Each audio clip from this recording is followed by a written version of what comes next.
Chapter 582. Slender Waist Dance was quite depressed. She really didn't know what to do with Gu Fei. However, even though Gu Fei was strong, he wasn't an unreasonable person. Fighting was his passion, but he also understood how other players prioritize things in the game. If he didn't understand this, Gu Fei wouldn't have jumped out to show off during the auction. It was impossible that he didn't know that his appearance would only bring harm to Jian Nanyu and the others. Thinking about this, Slender Waist Dance felt that Gu Fei shouldn't be an obstacle. She didn't think that when Gu Fei came online that night and told him about the plan, Gu Fei would shake his head like a rattle drum. "How can you do this?" Gu Fei said. "Jian Nanyu and the others went to steal someone's equipment. It's fine if you don't stop them, but you're acting behind the scenes to reap the benefits. Isn't that too ridiculous?" "Yeah, how can you do this?" 100 Era's strategist said. Slender Waist Dance was flabbergasted. She didn't expect this reaction. Although most players wouldn't do something like this just because they wanted someone else's equipment, they wouldn't mind using this kind of method in desperate times. She didn't expect Gu Fei to object because of this reason. Looking at the others, the Han family young master looked like he already knew about this. Clearly, this was the reason why he gave Slender Waist Dance a hint. It wasn't because of Gu Fei's love for PvP. At this moment, he had a relaxed expression on his face as he waited to see how Slender Waist Dance would deal with this. Slender Waist Dance didn't say anything because she remembered that Gu Fei had told her that martial artists had strict moral standards. It seemed like Gu Fei wouldn't back down on this matter. "Then what should we do?" Slender Waist Dance didn't try to persuade him or get angry. Instead, she scratched her head and asked this question, making everyone's jaws drop. This didn't fit her personality. "Since you have the money to hire Jian Nanyu, why don't you just buy the staff?" Gu Fei said. "I'm willing to buy it, but he has to be willing to sell it first." Thin Waist Dance said. "If he doesn't want to sell, you're going to rob him?" Gu Fei asked. Slender Waist Dance had no choice but to push Boundless Mang out. "You go talk to him. Playing online games, isn't it just you killing me and I killing you?" Mang didn't have any psychological barriers to this. Even those who came from Moonlit Night City didn't have this barrier. "There's an order. If people don't blow me up, I won't blow them up," Gu Fei said. Boundless Mang retreated in defeat. Yutian Shinming jumped out and said, "Qianli, you're really something. A beauty's request, you actually, Gu Fei glanced at Yutian Shinming, and this brat immediately shut his mouth and retreated. Unscathed in battle saw that Yutian Shinming had already suffered, so of course he wouldn't touch this bad luck again. Slender Waist Dance looked at the others who didn't speak, hoping that they would have words to convince Gu Fei. In the end, Brother Yu hugged his little notebook and calmly pretended not to see it. Sword Demon nodded, coughed, and said, "Qianli is right. Fuck." Slender Waist Dance was helpless and looked at Boundless Mang. Boundless Mang sighed and was completely in despair. "Let's forget about the staff. I've spent all 1,500. Slender Waist Dance was indignant. "Just take it as a lesson learned." Gu Fei was still lecturing people. Slender Waist Dance couldn't beat him in a fight, and she wasn't in the right either. She could only use her gaze to kill. "Then what do you think we should do now?" Slender Waist Dance asked. "What else can we do? Let's just find him to kill," Gu Fei said. "If we don't use this method, how can we lure him out to kill?" Slender Waist Dance actually spent so much money just to help Boundless Mang get back the staff. What she wanted the most was to kill Sword Nanyu and take revenge. Even if you don't buy them, they'll still try to steal the staff. "Just keep guarding it," Gu Fei said. "Then you go and guard it," Slender Waist Dance said unhappily. "I'm going." In the end, Gu Fei really left just like that. This time, 100 Lives Jingluan didn't leave with Gu Fei. He finally knew who hired him this time. He looked at Slender Waist Dance and asked, "Then what about me now?" Go. Guard it together." Slender Waist Dance impatiently sent 100 Lives Jingluan away. When the two of them left one after another, Slender Waist Dance suddenly put away her scowling face and started laughing. Everyone was confused. They thought to themselves that this girl wouldn't be so angry that she became stupid, right? In the end, Slender Waist Dance hugged Boundless Mang's shoulder and said, "Let them go. Anyway, he'll be offline in 2 or 3 hours. When that time comes, we'll do what we have to do." Everyone looked at each other.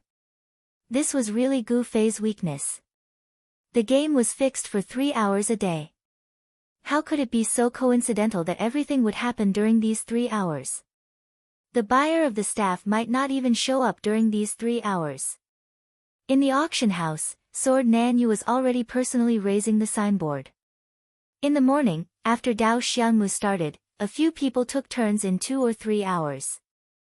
Glue and Flaming Cloak, who had already appeared in the auction house and were judged to be robbers, benefited from this misfortune. Sword Nanyu was worried that the two of them would be recognized and ruin their overall plan. One of the necessary steps during the shift change was to let the person who came to replace them wear another wind-chasing emblem and complete a wanted mission. It was also a good opportunity to check if there was an ambush at the wanted mission office. If they passed by, they could also check the resurrection points. There was nothing unusual everywhere, which made Sword Nanyu feel more and more at ease. He didn't expect that the other party would really think that he would betray them for money. They really underestimated his professionalism. However, it was just as well. If he didn't underestimate them, how could he have such a good chance to get the staff so quietly? Jian Nanyu was thinking happily in the auction house. Suddenly, someone came to his side without him noticing. Sword Nanyu turned his head to take a look. He knew that this was the absolute safe zone, but he still broke out in a cold sweat. Gu Fei had appeared beside him without him knowing. Glancing at the signboard in his hand, Gu Fei said, "You really have a lot of tricks." The two of them had been enemies for a long time, but they had never talked so closely. Sword Nanyu's mind was spinning. There was only one question he was trying to figure out: what is this guy doing here? In the end, Gu Fei quickly gave him the answer. He suddenly shouted to the players in the queue, "Everyone, be careful. This person is Sword Nanyu. He specializes in robbing in the game. Especially those who have bought the ideal staff, be careful." Fuck. Sword Nanyu was shocked. Although he didn't guess Gu Fei's intention, he thought that since Slender Waist Dance had greeted him, he might have come to threaten them. He didn't expect Gu Fei to ruin their plan. How did Slender Waist Dance greet them? Gu Fei's words naturally caused an uproar. The news of the robbers appearing in the auction house had been digested for a day, and it had spread far and wide. It would have been fine if Gu Fei hadn't shouted. Everyone who passed by took a glance and thought that Sword Nanyu's signboard was a joke. Now that he reminded them, everyone began to think deeply.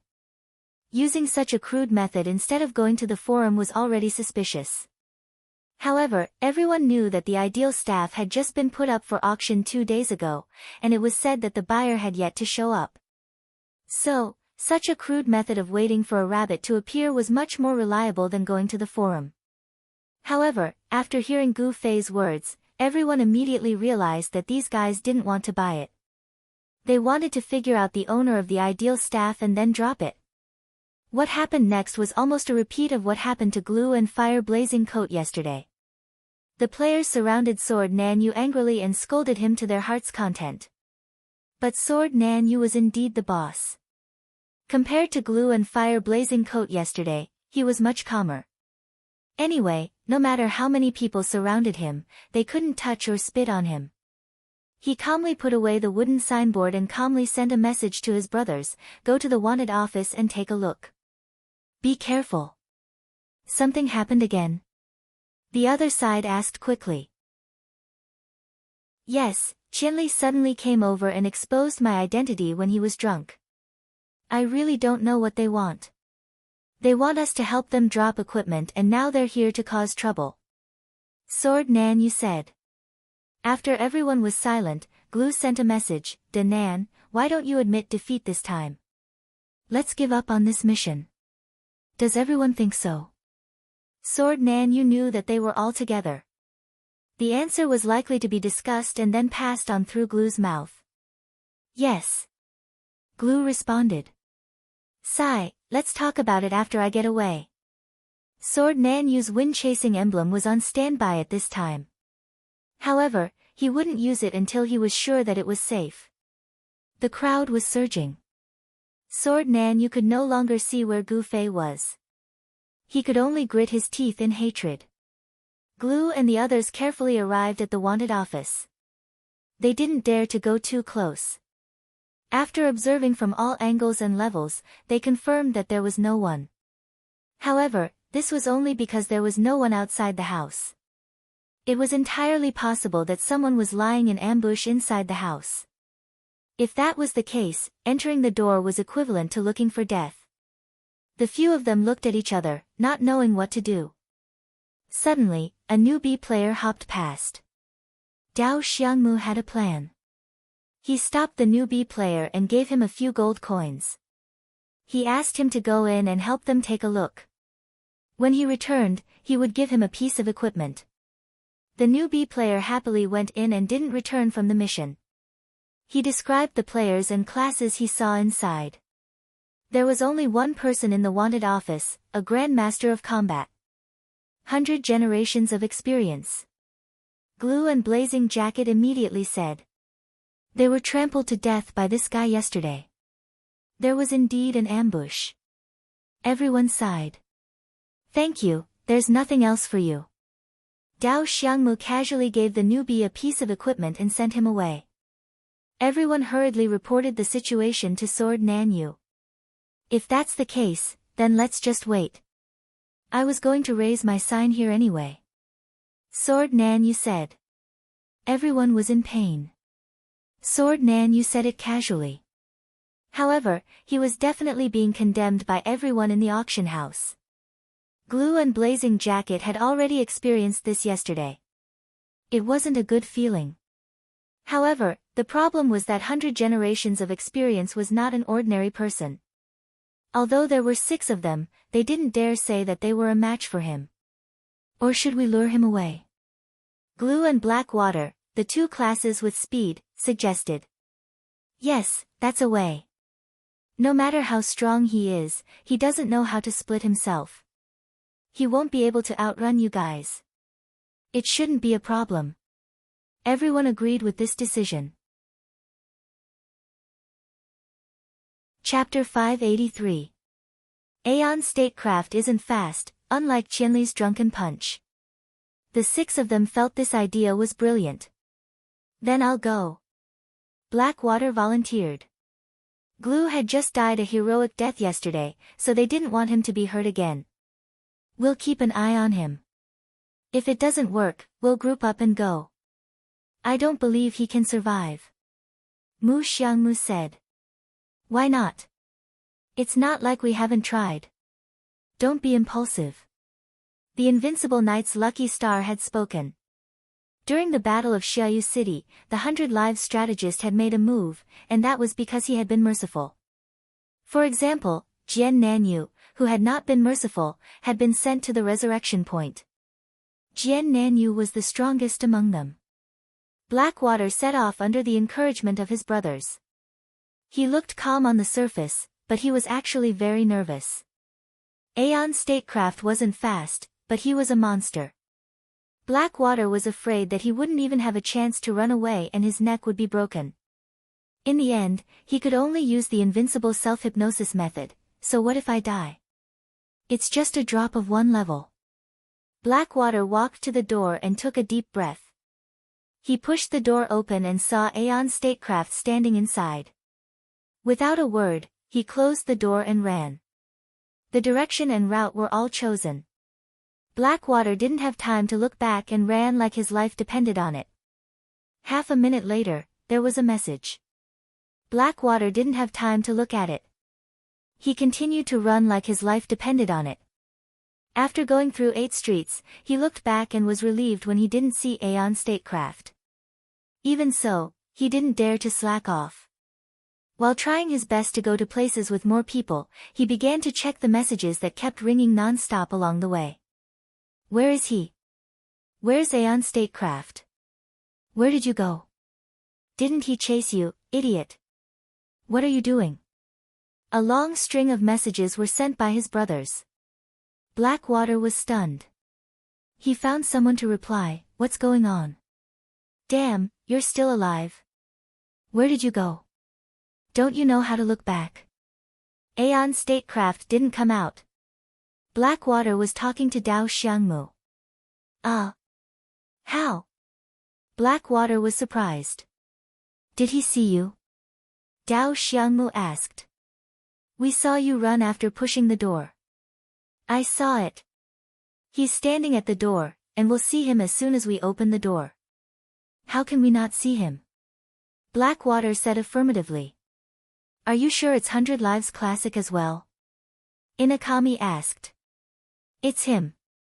That's strange. Dao Kagemu did not reply, and the others were also puzzled after hearing what he said. Blackwater hurriedly went back to the original spot. The other 5 people were still squatting there. Maybe I was too flustered and ran too fast, so he didn't see clearly which one I was. Blackwater thought about it on the way back and felt that this was the only reaction. At that time, he was too wary and ran away as soon as he opened the door. He saw it clearly, but he came prepared. It was too sudden for 100 Lives Statecraft. Maybe when he noticed the door was opened, he saw Blackwater running away. Fuck. Everyone despised her. Blackwater volunteered to fight with a calm look, but it turned out that she was also nervous. I won't do it this time. Blackwater was also embarrassed. This time, he was ready to risk it all. Hurry up, Danan is probably drowning in their saliva. Huaruni, who was experienced, said. Even in the safe zone, they can't spit on us, right? Blackwater turned back and asked. Everyone gave him a middle finger. In front of the wanted mission office, Blackwater took a deep breath. He realized that the last surprise attack had the opposite effect. He felt that he should slow down this time. The door was slowly pushed open by him. 100 Lives Classic stood in front of him, and the two looked at each other. How could he not see clearly? Blackwater was confident this time, so he closed the door and ran away. But with the lesson from last time, he couldn't just run without turning back. But before he turned back, he received a message. Blackwater's heart skipped a beat. He turned back, and sure enough, no one was chasing him. He opened the message, and it was the same brother's criticism. Everyone was questioning how Blackwater did things. Fuck, that's weird. Did that guy fall asleep while standing there? Blackwater was very depressed. He turned back, but he was afraid that 100 Lives Classic was just slow and would suddenly jump out at this moment. So he deliberately kept a distance from the wanted mission office. He turned his head and looked at the place where the other 5 people were hiding. They were pointing their middle fingers at him expressionlessly. I'll definitely see clearly this time. I promise. Blackwater swore to everyone. Can you make a move after you're sure he's going to take action? Don't worry. He's much slower than you, and he can't run as fast as you. If he's chasing closely, I'll help you distract him. Glue said. I'm really not afraid. Last time was enough for him to see clearly. Blackwater was depressed. He couldn't clear his name even if he jumped into the Yellow River. Back in front of the door, Blackwater gritted his teeth and decided to go all out this time. He kicked the door open boldly, and glared at 100 Lives Classic. 100 Lives Classic was still standing in the same position. When he heard the sound of the door, he glanced over, and then looked away again. He was very bored as he flipped through the wanted mission on the wanted menu. Blackwater was at a loss for half a minute. The other 5 people were also very surprised. Blackwater was too manly this time. He opened the door and stood there for half a minute without moving. What were they doing? Half a minute later, 100 Lives Classic was still busy with his own work. Blackwater couldn't bear it anymore and asked, "What are you doing? Come and kill me." 100 Lives Classic turned his head and looked around again. There were only 2 of them in the entire wanted mission office. "Talking to me?" 100 Lives Classic asked. "Of course." Blackwater said. "Who are you?" 100 Lives Classic was surprised. Blackwater was confused in the wind immediately. He now knew why 100 Lives Classic didn't chase him twice. It wasn't that 100 Lives Classic didn't see clearly, but that 100 Lives Classic didn't know him at all. Although they had dealt with each other before, it was all in a hurry and then they parted. Of course, 100 Lives Classic had left a deep impression on everyone. It was Blackwater's fault that he didn't treat himself as a character and thought that 100 Lives Classic would remember his appearance. Now he knew that he was just a passerby in 100 Lives Classic's eyes. Just like the newbie player who helped them to confirm the situation in the wanted mission office, who would recognize him after a few days. Obviously, Blackwater was such a trash in 100 Lives Classic's eyes. The top 5, top 10, and top 7 were just bubbles in front of such a master. He could break them with one finger. Blackwater was there, but 100 Lives Classic was still surprised. Seeing that the man didn't respond, he asked again, "Who are you?" I'm with Jian Nanyu." Blackwater answered. He was really worried that 100 Lives Classic would ask again, "What's Jian Nanyu?" Fortunately, the tragedy didn't happen. 100 Lives Classic answered with an, "Oh," and then asked, "Where's Jian Nanyu? Why isn't he here yet?" Blackwater was a little relieved. Finally, their boss had some status in 100 Lives Classic's eyes, and he wasn't a passerby who couldn't even recognize him. "If you want to see our boss, you have to go through me first." Blackwater roared, and then he was ready to run. As long as he lured 100 Lives Classic away, his goal would be achieved. However, 100 Lives Classic glanced at him again and said, "Crazy." Then he went to browse the wanted mission panel. Blackwater broke down. 100 Lives Classic really didn't care about him. It was like fighting against an enemy on the battlefield. If you wanted to lure the enemy's general to chase after you, you should at least have the same amount of people. You were just a small foot soldier, who would care about you if you tried to lure Lu Bu? If you really wanted to pester someone to attack you, you would be cut with a halberd. You wouldn't get any attention at all. That was Blackwater's current situation.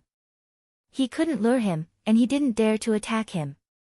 He just stood there like an idiot. In the end, Blackwater didn't even know how he retreated with shame. As soon as Blackwater came out, he ran toward the 5 people, which startled them. They thought that he was crazy. In the end, he came out, but there was still no movement behind him. It was too abnormal. This time, Blackwater had been in there for a long time. They thought he was dead, but he still didn't come out. There must be something wrong. What happened? Blackwater and the 5 people couldn't wait to ask him. Blackwater's face twisted like a bitter gourd, and he said painfully, "He didn't know me." Ah. They didn't understand at first, but after thinking for a while, they understood what he meant. Then I introduced myself. He only cared about where Danan was, and didn't want to talk to me. Blackwater said gloomily. How could that be? Then he trampled me to death yesterday. Huolini said angrily. Maybe because we met Qianli yesterday and got drunk? Qianli recognized us when he was drunk, Glue said. Qianli was better when he was drunk. 100 Lives Classic is too arrogant. Blackwater hit the wall. Hey! They glanced at him and thought, what the hell is this? All of them had their minds twisted, and now they were actually paying attention to this kind of thing. Let me go. We just fought yesterday, I can recognize him. Glue said. That's no use, I already introduced myself. He's waiting for Danan now. Blackwater said. He's too stubborn. Everyone looked at him in disdain, but at the same time, they felt wronged. He didn't even want them. Using Gu Long's metaphor, it was like no one cared about a naked woman. This was a disgrace. Fight him! Dao Xiangmu shouted. Although he was a cleric, he was the more combative one among the 7 people. Calm down, don't make unnecessary sacrifices. We still have days to live. The others hurriedly persuaded him. As they persuaded, they reported the situation to Jian Nanyu. Jian Nanyu didn't care, you don't have to worry about it, go do what you need to do. Let's see how long they'll wait. I'll take care of 2 of them, or even a few of them. It won't be a loss. Everyone saw that Jian Nanyu was at his wit's end. They knew that Qianli wouldn't stay online for long once he was drunk. They were no match for him in the game, so they could only make a fuss here. It was basically the same as kicking the plug of the opponent if they couldn't beat him online. It was quite despicable, and Jian Nanyu was forced to do this. Damn it, it's all that bitch Silvermoon's fault. The 6 of them were completely out of control. After some thought, they blamed Silvermoon for the mission. We might even have to compensate him. Fuck, fuck, fuck. They were even angrier at the thought. Let's teach this kid a lesson. The 6 of them looked at each other. They finally found someone to bully. Chapter 584. The 6 of them didn't say this to Jian Nanyu. Although they knew that Jian Nanyu hated Silvermoon, Jian Nanyu cared more about the reputation and credibility of the team. If word got out that they had harmed the team instead of completing the mission, the impact would be too bad. However, the 6 of them couldn't swallow their anger and needed to vent it out. Even 2 random passers-by wouldn't be enough. The 6 of them also needed something that could touch their souls. Other than Silvermoon, there was no one more suitable. Let's do it. Blackwater gritted his teeth.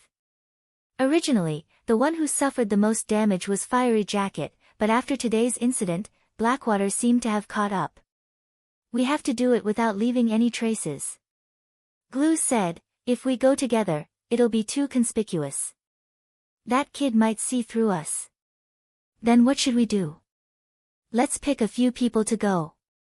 Glue suggested. I'll go. They all raised their hands, the atmosphere was lively. Let's draw lots. Dao Xiangmu suggested, 4 people, the remaining 2 will be on standby. 4 people should be enough to take care of Silvermoon. Didn't you say that Silvermoon has a few experts with him?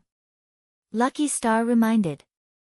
Don't worry, Silvermoon wouldn't dare let those people know about his deal with us, so he'll definitely come privately. Glue said. You're saying that we should invite him? Wouldn't that be too revealing? Lucky Star said. With the current situation, it's inevitable for us to invite him. Glue sighed. Everyone was silent for a long time. You're saying that the mission is going to be declared a failure? Someone finally spoke. Didn't everyone already think so? Glue said. Everyone sighed deeply. That's right, they all thought so when they went online today. But when Jian Nanyu suddenly received a letter from Slender Waist Dance, they thought that there was still a chance. Who would have thought that Qianli would get drunk? This fellow didn't fit Jian Nanyu's expectations at all. He continued to harass them and the situation wouldn't change. But what about Danan? Of course, Jian Nanyu and the others understood. To put it nicely, he wouldn't give up until he achieved his goal. To put it bluntly, he wouldn't give up until he saw the coffin. Seeing that he could endure the humiliation of being surrounded by the crowd at the auction, it was obvious that he didn't think that he had to give up. The few of them immediately fell silent again. No one could bear to see Jian Nanyu's patience turn into a futile effort. Since he still wanted to work hard, as brothers, they should support him to the end. Actually, there's no need to use our name to meet Silvermoon. Let's try using the mail method or the offline method. Inakagami suggested. The principle behind the so-called mail method and the offline method were the same. Players had to be at a fixed location to complete the operation to grasp the target's movements. It was the simplest, but also the most effective method. No matter how amazing a player was, as long as they recognized the other party, they could use these two methods to locate the other party. Similarly, he could also use the trading method, and so on. Of course, it would be difficult for Silvermoon to encounter him in a crowded place like the trading hall, but it was hard to say for the other two places, especially the offline method, which had a 100% accuracy rate. With Silvermoon's current situation, even if she appears in these two places, she'll definitely wear a disguise. Do you guys have the confidence to recognize her? Glue mentioned this difficult problem, which was also the reason why he didn't mention this method in the beginning. Wearing a disguise is a big characteristic, and we know her class and level. With everyone's abilities, it shouldn't be a problem, right? Inokagami said. Everyone nodded. She might have dropped in level, but the experience from robbing was still there.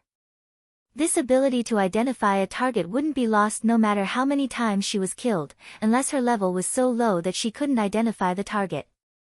However, Silvermoon's level was even lower than theirs. Alright, let's make arrangements. Glue found the map of Whitestone City.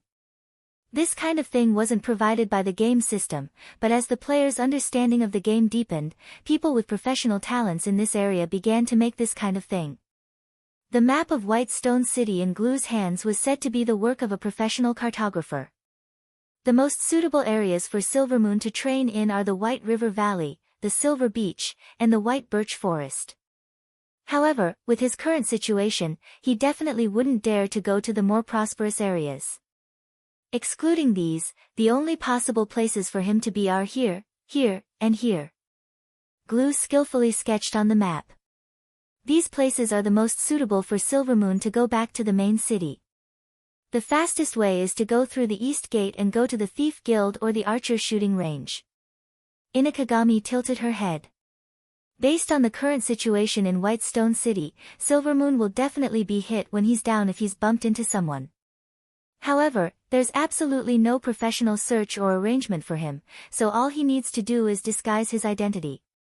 There's no need to go around in circles to avoid any security, so taking the shortest route to go offline as soon as possible is the safest way to prevent any accidents from happening. Then we'll set up an ambush in these two places. Me, Burning Clothes, and Lin Mu will go to the Archer shooting range. Blackwater, Inokagami, and Invincible will go to the Thief Guild. Let's do it like this. Everyone should hide your identity and communicate with each other. Let's go. Glue announced. Professional robbers didn't need intelligence, but rather experience. In a short few minutes, they had already sorted out their thoughts and set up a trap for Silvermoon. The two groups of 3 each headed to the 2 revival points. What made them happy was that these 2 revival points weren't the first choice after coming out of the auction house or the bounty office. In other words, they wouldn't be in danger of meeting Gu Fei and the 100 Era's strategist. This news made them excited. If only I could get his king's sword. Robbers were indeed robbers. Originally, they had planned to do it to vent their anger, but once they really started doing it, they were still thinking about whether or not they could get any rewards from the loot. Then let's see who's lucky. Glue smiled.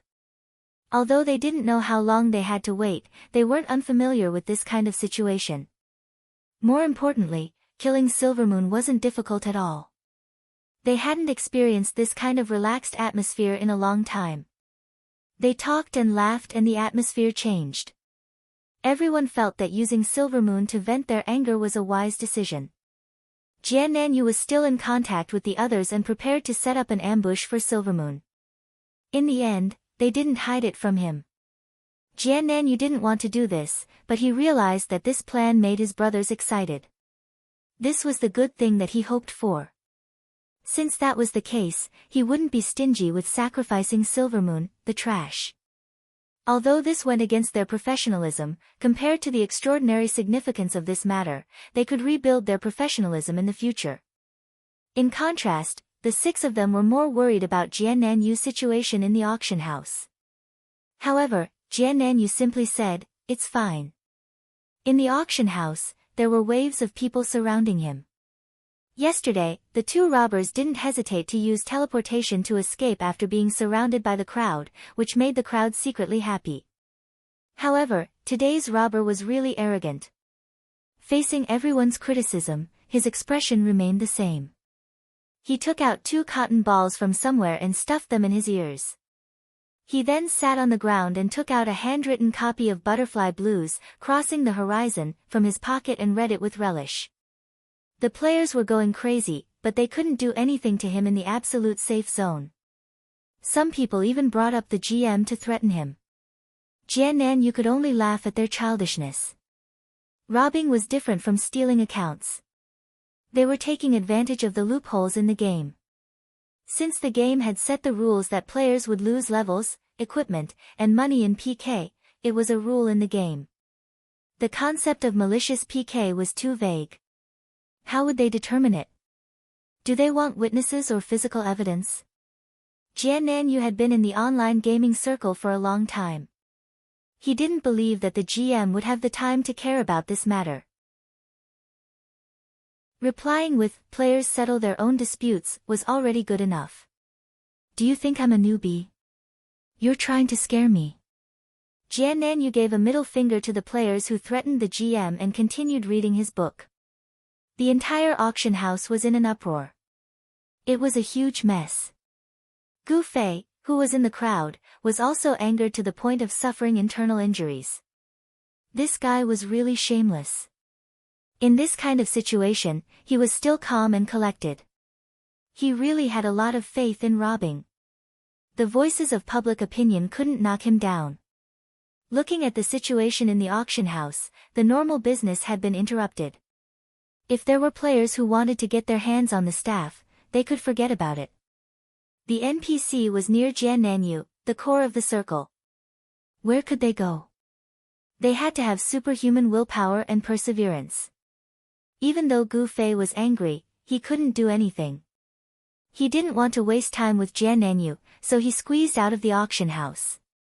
Slender Waist Dance and Boundless Mang Mang, who were hiding near the auction house, stuck out their tongues. That's too much. He's actually so vicious to expose someone's identity. That Han family young master seemed to have done the same thing yesterday, Boundless Mang Mang said. Jackals of the same tribe, jackals of the same tribe. Slender Waist Dance sighed. Jiannan Yu is really shameless. He still hasn't left. I heard that the 2 small fries yesterday were scared away. Boundless Mang Mang continued to compare. Even if they flew away, they would still die. 100 Generations Jingluan isn't here. He's probably waiting at the wanted mission office. That's why Jiannan Yu is hanging on. I think he wants to wait until Qinli goes offline. Slender Waist Dance had heard about how the 2 small fries died yesterday, so she could guess the plan of Gu Fei and 100 Generations Jingluan.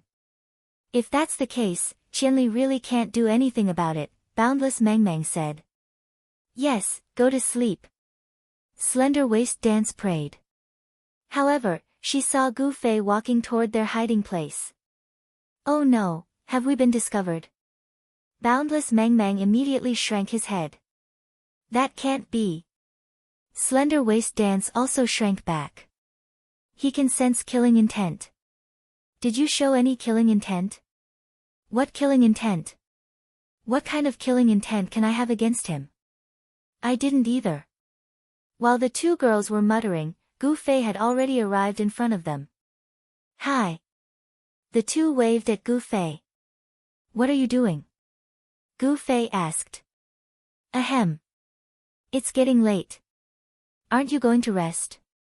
Slender Waist Dance asked. Gu Fei already knew what this girl was thinking. He smiled and said, "What's the rush? We still have to work tomorrow." Slender Waist Dance reminded him. Didn't I tell you? I'm a teacher. Gu Fei said. What's wrong with a teacher? Slender Waist Dance wanted to say something, but Boundless Mang Mang had already pulled her back. He frowned and said to her, "It's winter break." Chapter 585. Fuck fuck fuck. Slender Waist Dance wanted to spit on Gu Fei's face. Seeing the two of them frowning, Gu Fei shook his head and said, "Looks like you two haven't realized your mistakes. Go as far as you can." Slender Waist Dance's face darkened. "That's good," Gu Fei said as he squeezed to the side of the two. He also peeked his head out from the wall and said, "I still have to pay attention to Jian Nanyu's actions." Slender Waist Dance and Boundless Mango lost their original positions after being squeezed by him. Slender Waist Dance didn't know whether to laugh or cry. She stomped her feet and complained to Boundless Mango, "Why is this person so annoying?" Boundless Mango saw that with Gu Fei here, he wouldn't be able to use these unconventional methods to get back the magic staff. He could only helplessly pat him and say, "Then keep an eye on him. If you see a buyer for the magic staff, ask him if he'll sell it to me for a high price." "That's fine.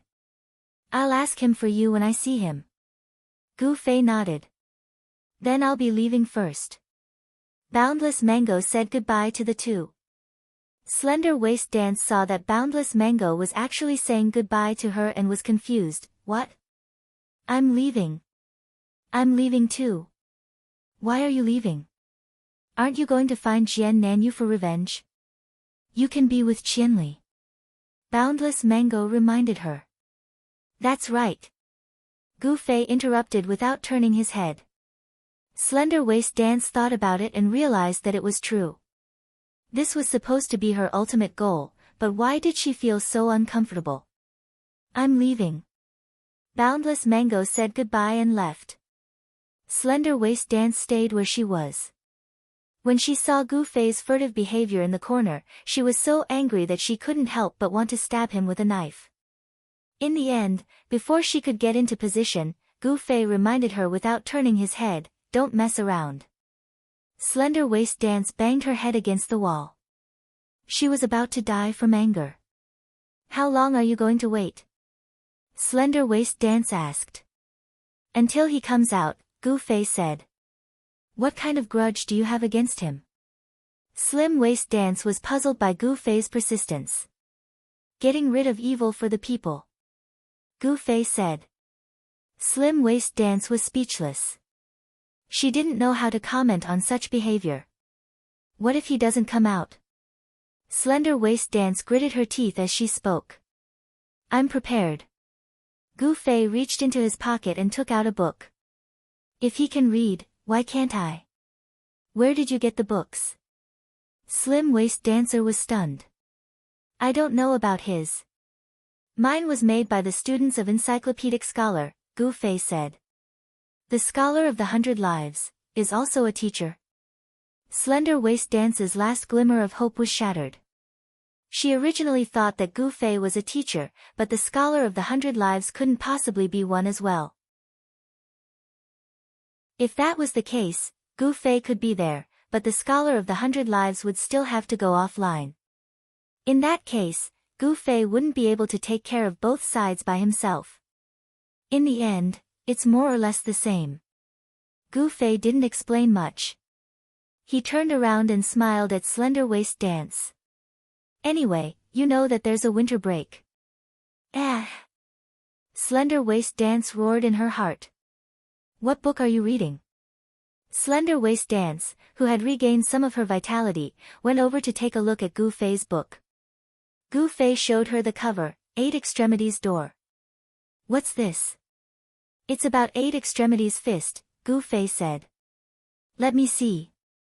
Slender Waist Dance thought that since she really had to squat like this, reading was indeed a good pastime. She would trick this guy into giving her the book and let him squat until he died of boredom.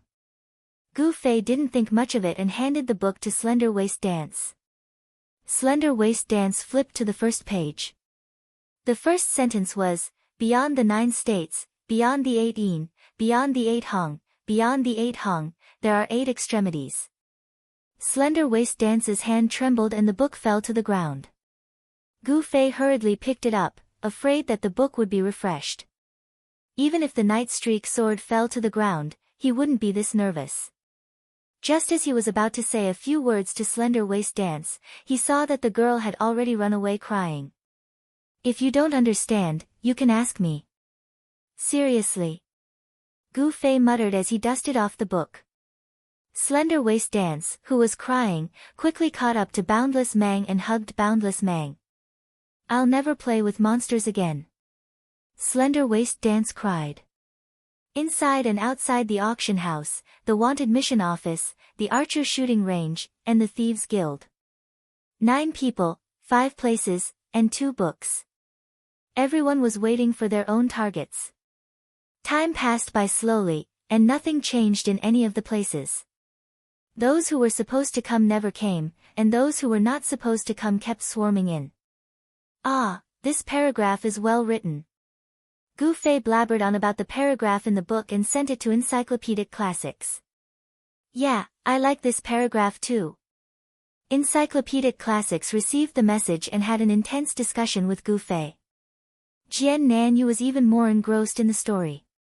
He held the book in one hand and stretched out 2 fingers of his other hand as if he was pinching a fly. The onlookers were very confused. They speculated if it was a new disdainful gesture, and the curses were endless. When Jian Nanyu saw the masked killer in the book, he felt even more familiar. He also took out a piece of cloth and covered his face. The onlookers who came later could not even see what Jian Nanyu looked like, and they cursed anxiously. As for the other 2 places, there were more people, so it was not lonely.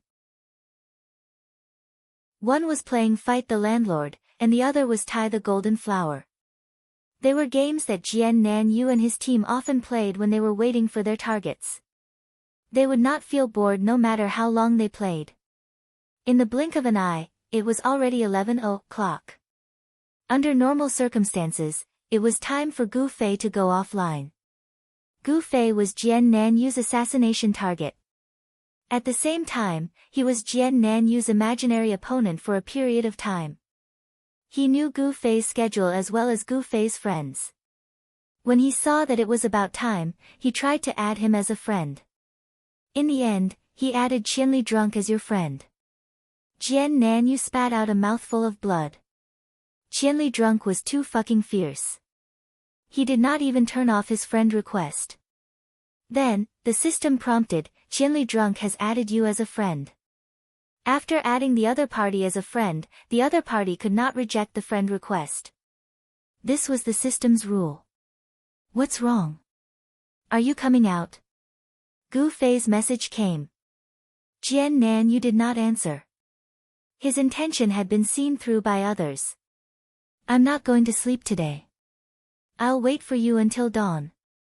This was bad news. Jian Nanyu broke down. He replied with a trembling voice, why are you not letting us go? Getting rid of a pest for the people. It was still the same answer. You've already gotten rid of enough. Can you change to a pest? Jian Nanyu admitted that he was not a good person. Then introduce me. Gu Fei said. Jian Nanyu was depressed. Of course, he knew many people in the same industry. They cooperated, competed, hated each other, and even made use of each other. However, this kind of directly selling one's identity was extremely despicable in the circle. Jian Nanyu had a good character and did not want to be so unprincipled. Also, 100 Era's scholar doesn't sleep either. The bad news came one after another. Jian Nanyu was not in the mood to read novels anymore. What will it take for you to let us go? In the end, Jian Nanyu gave in. He had already admitted that he wasn't his opponent, but he never thought that the other side would sacrifice so much time to waste with him. After all, there were benefits to him wasting time, but the other side did not have such benefits. To kill one person, he sacrificed a week of time. A week was very precious in the game. Jian Nanyu understood the ways of the game. He knew that the more skilled a player was, the less likely they would make such a sacrifice. For example, Sword Demon and the others might not be willing to waste a week like this. However, this Qianli Drunk was an anomaly. As an in-game player, he was too unprofessional. Ah, I've never thought about this problem. Gu Fei was speaking the truth. He really hadn't thought about it. Even though losing a level was a heavy punishment, they couldn't be killed. As long as they turned their heads, they could stand up again. Turning over a new leaf. That was even more ridiculous. Gu Fei didn't think that he was strong enough to change their minds. Forcing them was even more unscientific. He could guard here for a day or two, but could he guard here for the rest of his life? What a sharp question. Gu Fei scratched his head. Jian Nanyu was even more depressed. This was the same as chasing them for no reason. There wasn't even a reason. Did he have to give up on robbing? Fuck, why did I come to the game if I didn't rob? Was I supposed to go back to farming gold? Jian Nanyu had been a professional gamer for many years, but he didn't have any ambitions. He had never thought of setting up a studio to make a proper living. He advocated freedom and just wanted to do some work for himself. As long as he didn't starve to death, it was fine. In his early years, he had been doing the simplest, low-end jobs like farming gold. As his gaming skills improved and he gained some opportunities, he also did some high-level jobs like gold farming. The rules of the game in the parallel world and the huge group of players made him set his sights on robbing people. Jian Nanyu was a famous professional gamer, but he wasn't a top expert like Sword Demon or Yutian Shinming that everyone knew. Jian Nanyu. Oh, I know, professional. Jian Nanyu's reputation in the online gaming circle could be summed up in 2 words, professional. After he arrived in the parallel world, he crazily leveled up in order to find a way out. He killed his way to the top 5. Jian Nanyu had a good eye. The robbing industry in the parallel world was very popular. As the saying went, it was easy to go from frugality to extravagance, but it was difficult to go from extravagance to frugality. He obviously couldn't accept doing the most difficult and tiring job of farming gold like he did in the beginning. If he wanted to change his profession, he would have to find a more profitable job. There were indeed such jobs in the parallel world. Take the map with glue for example. The market price for such things that were hand-drawn by players wasn't low. Other than that, there were people making boats in Waterfront City, people making beautiful exteriors and interiors in various cities, and people making all kinds of beautiful accessories. Recently, there were rumors that some people even made cigarettes. However, all of these jobs had one thing in common. They all had to be supported by professional knowledge. Those who drew pictures had to know how to draw. Those who made clothes had to be either fashion designers or tailors.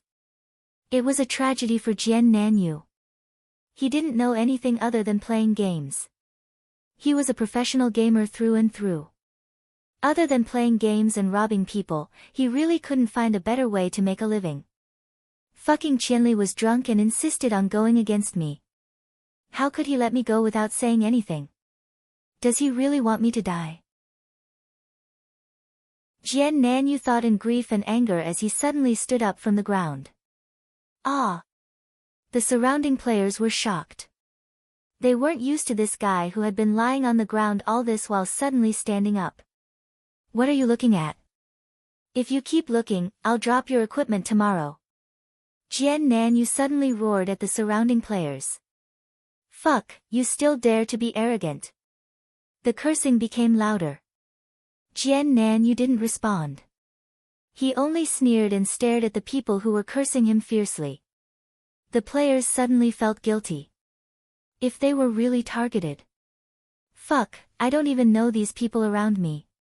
Now that there are so many people, who would recognize me in the future? Who would care about me? Who would protect me? As they thought about it, the cursing gradually died down. Chapter 586. Azure's words gaze swept across the crowd coldly, showing an aura of disregarding life and death. The spectators became more and more diffident. Many people had already chosen to avoid Azure's words gaze. There were also many who hid their faces.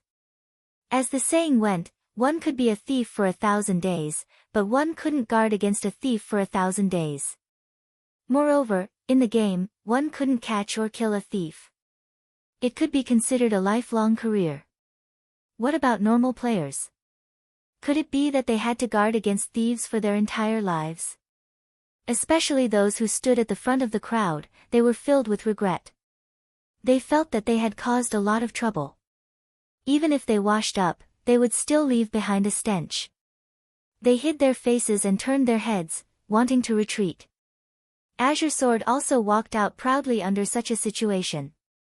The players thought that it was best for him to leave now. Anyway, they had been confronting each other for so long. Since they had already offended him, it was useless to be afraid. If he dared to go out, they would kill him. After that, he would flee far away. He wouldn't be able to find him. With this thought in mind, no one stood up to stop Azure Sword. Many people were already waiting for him to go out and get rid of a pest for the people. What was the point of hiding now? If he really wanted to, he would have already been targeted. Unexpectedly, Jian Nanyu didn't walk out of the crowd. Instead, he walked up to an auction booth from the crowd and started fiddling with his keyboard. The players who followed closely behind him looked at the interface he was operating. The search term was, teleportation scroll. Fuck, someone shouted. This guy was going to use the teleportation scroll to disappear. It meant that he was still afraid. Guilty conscience, evil can't defeat justice. These were indeed the truth. With this thought, the players became excited again. The guy who was preparing to sneak up on Azure Sword also revealed himself openly. He waved the scroll and circled above his head, cursing loudly. Azure Sword ignored them. After searching, there really were teleportation scrolls in the auction house. According to current research, the drop rate of teleportation scrolls from spell-type monsters around level 50 was obviously higher. However, killing a level 50 monster that was 10 levels higher could only be done by an extremely strong team. In addition to the drop rate was still extremely limited. However, it was no longer the kind of high-end stuff that ordinary people had never even heard of. However, with the current production rate and the fact that it was a consumable item that could only be used once, there weren't many people who would treat it as a common item. In the eyes of ordinary players, it was basically an act of throwing money into the water and listening to the sound. Jiannan Yoshi was here to earn money from the game, so it was even more impossible for him to do such a thing. Unfortunately, he was forced into a corner. Looking at the string of numbers behind the teleportation scroll, he felt his heart shatter. He gritted his teeth for a long time before slamming it down. Jian Nan turned around and someone immediately shouted, "Don't let him go." At this moment, the scroll had been won. However, Jian Nanyu still had to make a trip to the NPC who had delivered the scroll to obtain it. Jian Nan coldly stared at the player who shouted and nodded, "I'll remember you." This player couldn't help but feel a chill in his heart. Just a moment ago, he thought that Sword Southbound had a guilty conscience and that evil would definitely lose. Now, that confidence was gone for some reason. He shrunk his neck, but he had no choice but to encourage himself. He stuck out his chest and said, "Who are you trying to scare?" Lolly's saber, strength agility type. Current market price is 200 gold. Karen's armor. Not bad, but the stats are average. Market price is at most 100 gold. Control ring. This is not bad. Magic defense ring. Ice, fire, and lightning magic resistance increases. Although the increase is a bit low, 500 gold is not a problem. Vitality emblem. Increases agility. It's a waste for you to use it. If you sell it to an archer or thief, it should be worth 300 gold. Jian Nanyu spoke slowly and actually commented on this player's equipment from head to toe. As he spoke, he took out a pen and paper to record everything he said. In the end, he sighed and said, "Everything on your body. 2,750 gold. You played quite well." There was complete silence. Jian Nanyu displayed the professional qualities that a robber should have. After verification, his evaluation of this player's equipment was not bad at all. For a moment, the players who were looking at this person were either appraising his equipment or looking at him as if he was a tragedy. "Someone will contact you very soon." Jian Nanyu closed the small notebook in his hand as if he had just sentenced this guy to death. Then, he looked at the others. Is there anyone else? Everyone's eyes started to flicker again. Jian Nanyu left the auction stage and walked out. The people in front of him avoided his gaze and unconsciously made way for him. Jian Nanyu sneered. He understood the thoughts of these ordinary players too well. The one he always misjudged was that guy, Qianli Drunk. That guy's thoughts were not a player's. Jian Nanyu thought of this name and broke the pen in his hand. Then, under everyone's gaze and without any obstruction, Jian Nanyu went to the NPC to pick up the goods and took the teleportation scroll. He turned around and glanced at the players who didn't dare to look at him. He shook the scroll and teleported away. The players were stunned for a long time. They looked at each other and didn't know what to say for a moment. Everyone's thoughts were the same. They were very unhappy to see such a savage robber, but they didn't dare to stand out in fear of being targeted. When one's own interests weren't really harmed, one's bravery would always be deeply hidden. Everyone was silent for a while before they started to leave the auction house dejectedly. After contacting Jian Nanyu, Gu Fei didn't hide in the corner anymore. He stood in the plaza outside the door and strolled around while reading a book. There were many people in the auction house, and he knew that they were there to watch Jian Nanyu. At this time, he suddenly saw a large group of people flocking out as if they had just finished a class. He immediately realized that Jian Nanyu had left the auction house and quickly sent a message to ask by Shijing of the Wanted Mission Office. No, I didn't see Jian Nanyu, 100 Generations Jingles replied with certainty. He didn't use the wind-chasing emblem. Gu Fei muttered. He knew that Jian Nanyu had seen through his actions. He grabbed a passing player and asked, "Where's Jian Nanyu, the robber?" "He left," the player said. "How did he leave?" "He bought a teleportation scroll and teleported away," the person replied. "He can get close to the auction stage." Gu Fei was surprised. It was because of these people that he was certain that Jian Nanyu had no other choice but to log off or use the wind-chasing emblem. This person didn't say anything. It was clear that Jian Nanyu getting close to the auction stage wasn't something to be proud of. Simply put, everyone succumbed to the robber's despotic power. "I don't know." This person roughly answered Gu Fei's question and quickly left. Gu Fei was stunned. He immediately noticed that these scattered players all had a solemn air about them. This was a far cry from when they had first arrived, where they had been happily watching the robbers. What happened? Gu Fei asked a few more people. They all hid their thoughts and didn't want to face the problem. However, after a few people, Gu Fei roughly understood what was going on.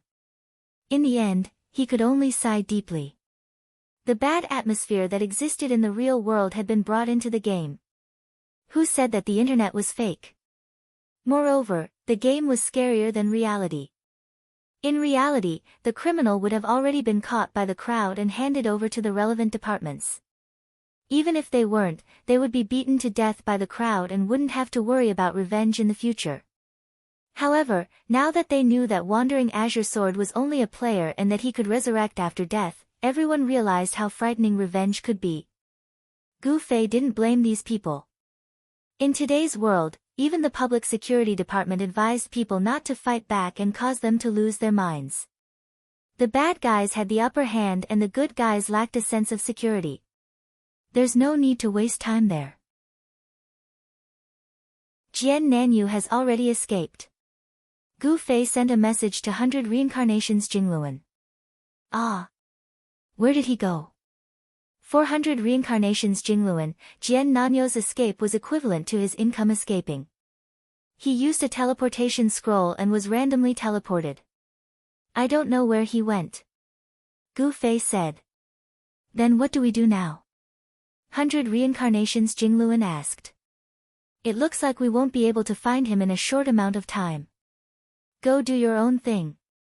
After Gu Fei replied to 100 Reincarnations Jingluan, he contacted Jian Nanyu. Do you dare to tell me where you are? How depressed was Jian Nanyu when he received this message? He wanted to blacklist Gu Fei, but after thinking about it, it was just 2 messages. Although it was mentally stimulating, it wasn't a big deal as long as he was strong enough. Who knows, he might even be able to get some useful information from it. He allowed Gu Fei to become his friend. Of course, he didn't reply to the "do you dare or not" message. He, who had just been teleported, was currently studying his location while contacting his brothers. With Qianli around, we won't have a good time. Jian Nanyu went straight to the point. What? The 2 teams of 3 were playing Landlord and playing Golden Flowers. They were having a great time when they suddenly received Jian Nanyu's message. This guy won't let us go. If we don't take him down completely, it will always be a problem. Jian Nanyu said. Can't we just stay away from him? Huolini said weakly. He really didn't have much confidence in this matter. The game was very big. It wasn't difficult to hide from someone, but Jian Nanyu couldn't take it lying down. A tree lives with its bark, and a man lives with his pride. Most people could throw away their pride for the sake of survival, but if they were to take it lying down, they would lose 10 years of their lives. Didn't that guy called Hengchen Yixiao say he had a way to deal with Qianli? I wonder how his plan is going. Glue reminded everyone that dealing with Qianli was their main mission in the next stage. Jian Nanyu and Huolini seemed to have forgotten about it. Chapter 587. That guy. On Hengchen Yixiao's side, Jian Nanyu had forgotten that Silvermoon's guess wasn't wrong. Jian Nanyu and the others had already made up their minds not to accept quests related to Qianli's Get Drunk. However, they had actually encountered a hero who was determined to destroy Qianli's Get Drunk. Jian Nanyu felt that rejecting him would be a blow to his enthusiasm. He should give him a slim chance to show encouragement. Therefore, he had casually made up a price of 20,000. 20,000 per level. Jian Nanyu was embarrassed by the ridiculous price. At that time, Glue had sent him a private message asking him if he was crazy. Before Jian Nanyu could answer, the other party started to ask him questions. In the end, Jian Nanyu felt that he wasn't crazy. The one who was crazy was this cleric who called himself Hengchen Yixiao. If his target wasn't Qianli's Get Drunk, Jian Nanyu suspected that he would wake up laughing in his dreams. However, even if it was Qianli's Get Drunk, Jian Nanyu felt that it was worth it to go all out for such a high reward. High risk corresponded to high reward. This was the truth. However, when they were discussing the details and asking for a deposit, the other party suggested that he wanted to gather money. Jian Nanyu laughed it off. 20,000 was a huge sum. It wasn't surprising that he couldn't afford it in one go. However, Jian Nanyu had only asked for a deposit. According to their habits, it should be around 3 to 5,000. This shouldn't be money that a rich player couldn't afford. Jian Nanyu suspected that the other party was trying to make fun of him. It was revenge for his ridiculous 20,000 price. Especially since he hadn't contacted him for the past 2 days, Jian Nanyu felt that this guess was reasonable. If he was really rich, he could easily gather 3 to 5,000 gold in 2 to 3 days. It was true that the guy wanted to deal with Qianli's Get Drunk, but he was most likely scared off by Jian Nanyu's 20,000. That was the case. How could he find such a sucker for a level of 20,000? Did he have a father grudge with Qianli's Get Drunk? Have you contacted that person recently? Jian Nanyu asked Glue. If the previous offer of 20,000 yuan was actually a refusal to the other party's invitation, then at this moment, Jian Nanyu really wanted to find someone to cooperate with to get rid of the scourge, Qianli, ruthlessly. No, I only saw him once at the auction, Glue replied. Auction. Jian Nan muttered these words. Their recent tragedies were all caused by this. He wanted to see the buyer after the auction, but he left when he didn't see anyone, said Glue. Jian Nanyu didn't say anything for the time being. Suddenly talking about this person and thinking about this person, Jian Nanyu suddenly realized something. On the other hand, Gu Fei had asked Jian Nan several times whether he dared to show up or not. In the end, Jian Nan did not reject the message nor did he reply. This made Gu Fei very bored. It was finally winter break, and he had more time to play the game. He was just about to show off his skills and teach these guys a lesson, but they ran away faster than a rabbit. Looking for someone again. Nothing is more tiresome than this. Bounty quests were the main theme of Gu Fei's gaming career, and looking for someone was the main theme of bounty quests. From this, it could be seen how annoying Gu Fei was to looking for someone. He was actually very envious of the treatment in Boundless World. He didn't have to look for someone, but someone would come to him. After walking 2 streets, he didn't see the person he wanted to see, and there were no robbers coming to rob him. Now that he had plenty of time, Gu Fei felt more and more lonely. Bounty quests could be played for 2 hours normally, but it was a bit unbearable for Gu Fei to be tormented for an entire night. Moreover, normal players could be killed with a single slash, so Gu Fei didn't have much fun. Gu Fei, who had nothing to do, could only choose to go offline. He wasn't familiar with White Stone City, so he grabbed a passerby to ask for the nearest revival point and walked over. Soon after, Gu Fei understood what it meant to have no way out of the mountains and rivers, to have to wear out iron shoes to find him, to have to search for him in one's dreams 1,000 times. At the revival point, Gu Fei had just entered the archer shooting range when he saw 3 figures from the corner of his eye. He turned around and saw Glue, Flaming Cloak, and a cleric in South Kenyu's group of 7, who he didn't know the name of, were sitting cross-legged at the foot of the wall, fighting fiercely with self-made cards in their hands. Glue and the cleric had already seen Gu Fei and were dumbfounded. Flaming Cloak, on the other hand, had no idea what was going on. He raised 4 cards high above his head and threw them to the ground, shouting, 4 twos. Ha ha ha ha. Glue and Lin Sinsen's expressions stiffened. They weren't paying attention to Flaming Cloak's bombs at all. Seeing that the kid was still proud of the bombs, they pouted behind him. Flaming Cloak's expression turned serious. He arched his back and asked the 2 murderously, "You're here?" Before the 2 could answer, Flaming Cloak had already turned around, but he was even more stunned than the other 2. "Hey! I'm playing." Gu Fei was very happy to see the 3 and immediately came over.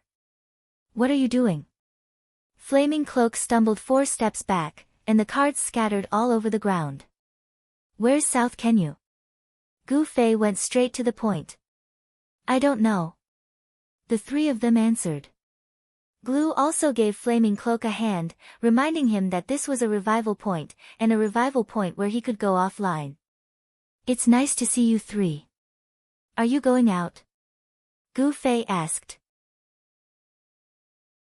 The 3 of them shook their heads mechanically. "I was just about to go offline. I didn't expect you 3 to be hiding here," Gu Fei said. The 3 of them had a bitter taste in their mouths. Why were they so unlucky? Glue hurriedly sent a message to the other 4, "We've been exposed." "What's wrong?" "Qianli is drunk." "Why is he there?" "He said he was going offline and was passing by." "Fuck, this shameless guy. Didn't he say he wouldn't sleep tonight?" Kenyu was extremely depressed. This Qianli was too shameless.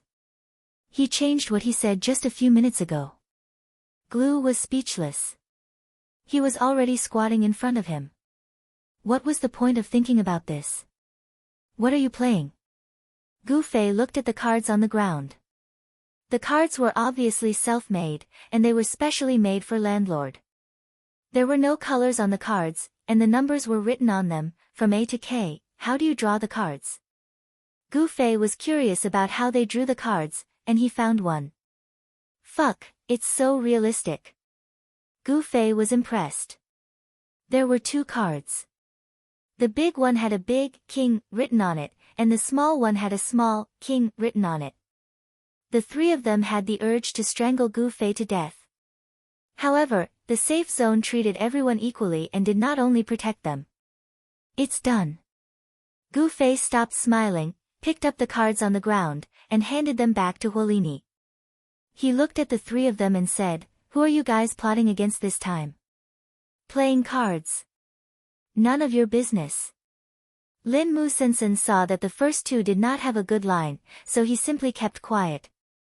You can't do anything with me here. Gu Fei was calm. It was winter vacation, and he did not have to go to work tomorrow, so he was very confident. Humph, it's none of your business. Huolini was the one who was most afraid of Gu Fei, but he was the most talkative in front of Gu Fei, which showed his panic and uncertainty.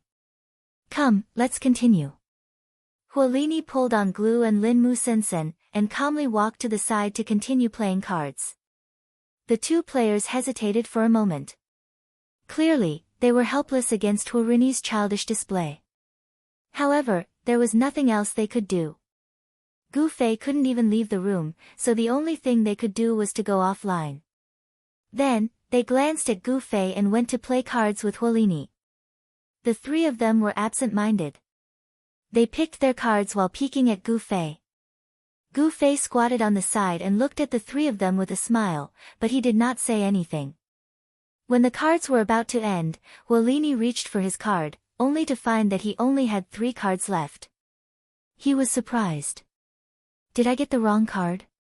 It should be my last card. Those who played cards often could tell that the number of cards wasn't right. There should be one more card in the flaming cloak. One is missing. Huolini looked around. His cards had fallen on the ground, and he wondered if one of them had been blown away by the wind. When he saw Gu Fei's cunning smile, Huolini immediately realized something. You hid 1 card from us, didn't you? Nonsense, Gu Fei said calmly. I did hide 4 cards. Fuck. Give them back. Huolini was furious. Didn't I tell you? You can't do anything as long as I'm here. As he spoke, Gu Fei shook his hand, and the 4 cards appeared between his fingers. Then, he loosened his fingers, turned his wrist, and chanted. Dual Flame Flash. A flame ignited between Gu Fei's fingers, and the 4 cards were enveloped by the flame. Although a mage's flame required the support of magic power and could only burn for a short period of time, a piece of paper was so flammable that it was enough for it to be surrounded by the flame. When the flame dissipated, it had already turned into 4 pieces of white ash, which could be blown away by the wind. Can't I draw again? Huolini fumbled for a pen and paper in his pocket, ready to start drawing again. That's enough. Glu stopped Huolini from being angry. After calming himself down, he looked at Gu Fei and said, What's the point of wasting time with us? It's easy for you to waste time for a day or 2, but do you want to waste time like this for the rest of your life? Gu Fei smiled. Of course not, but I happened to run into you. I pretended that I didn't see anything, and I couldn't sleep for the whole night.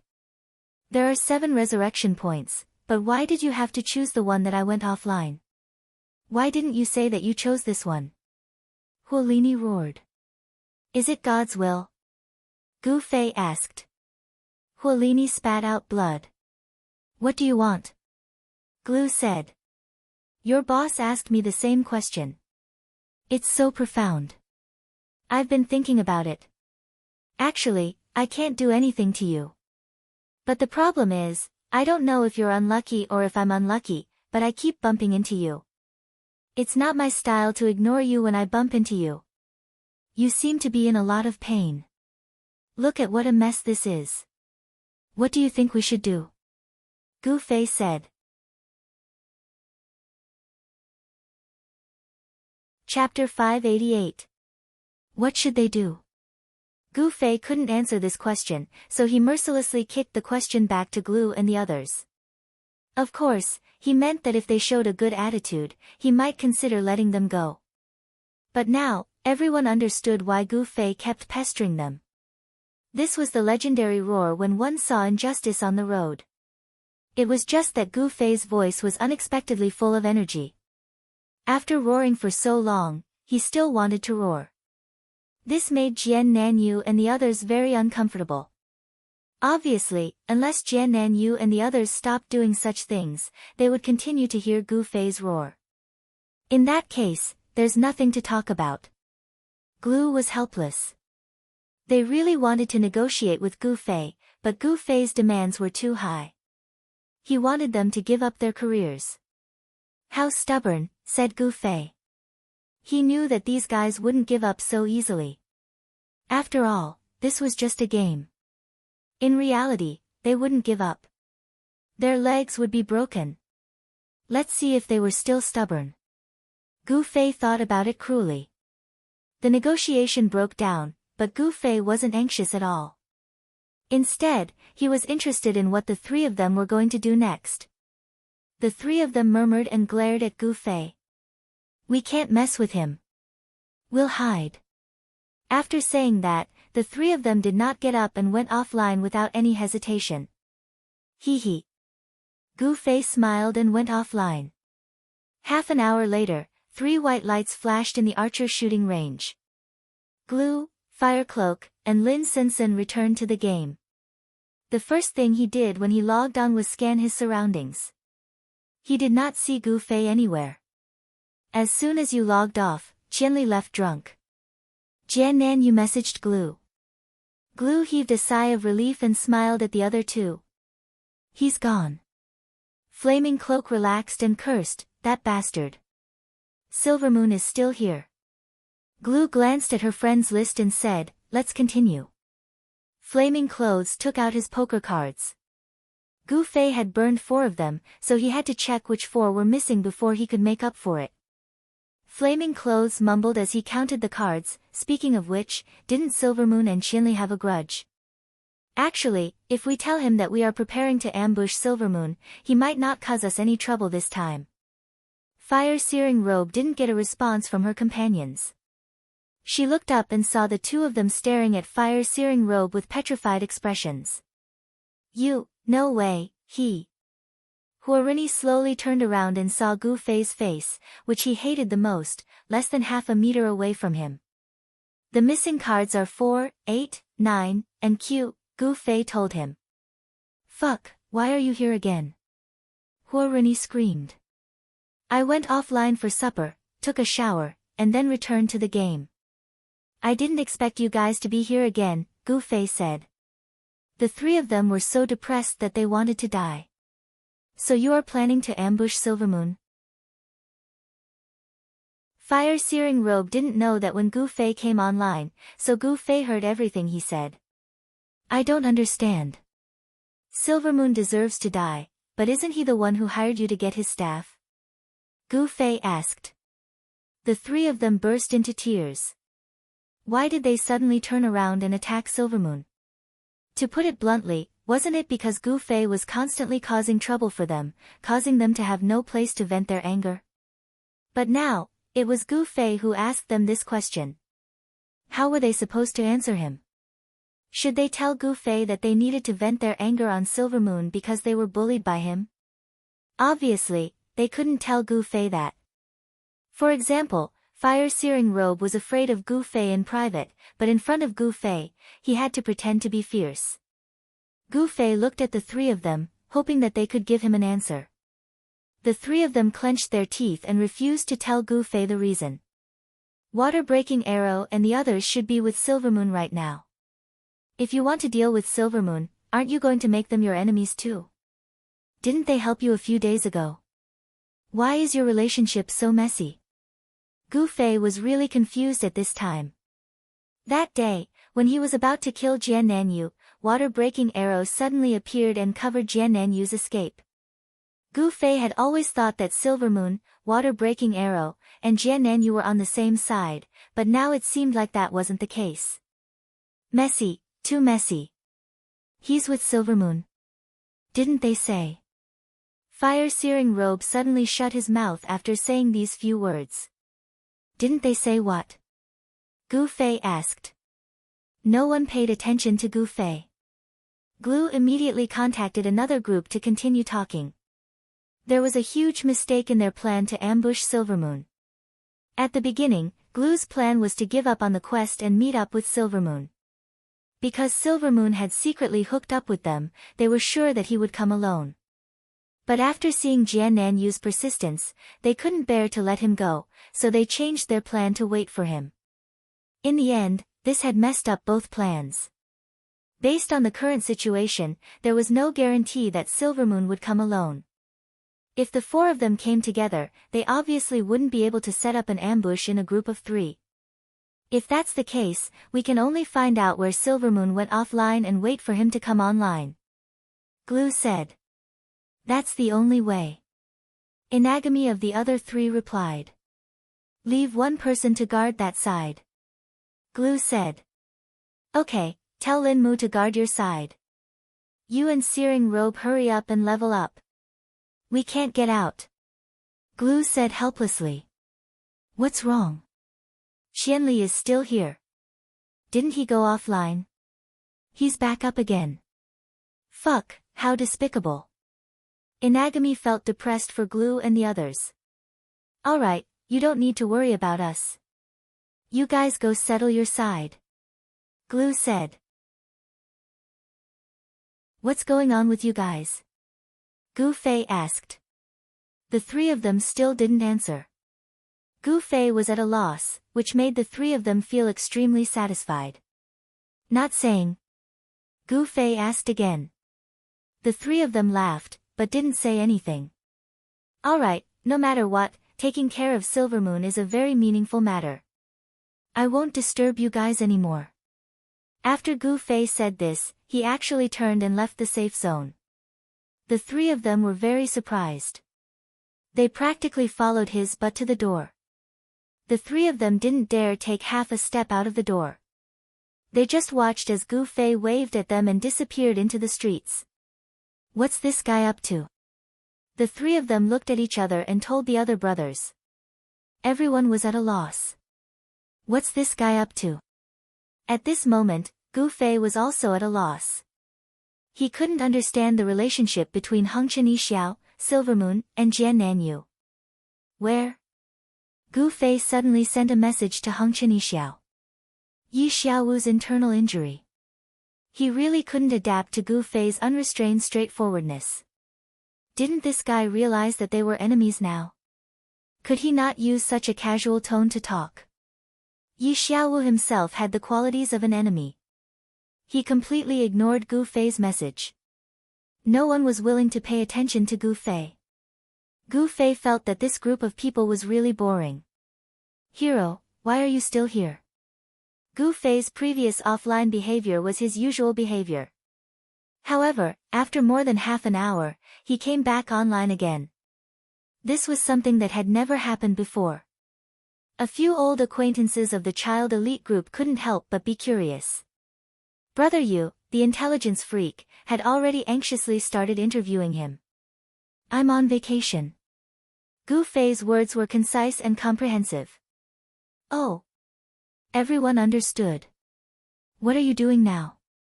Everyone was very curious about what this guy would do when he had a lot of time.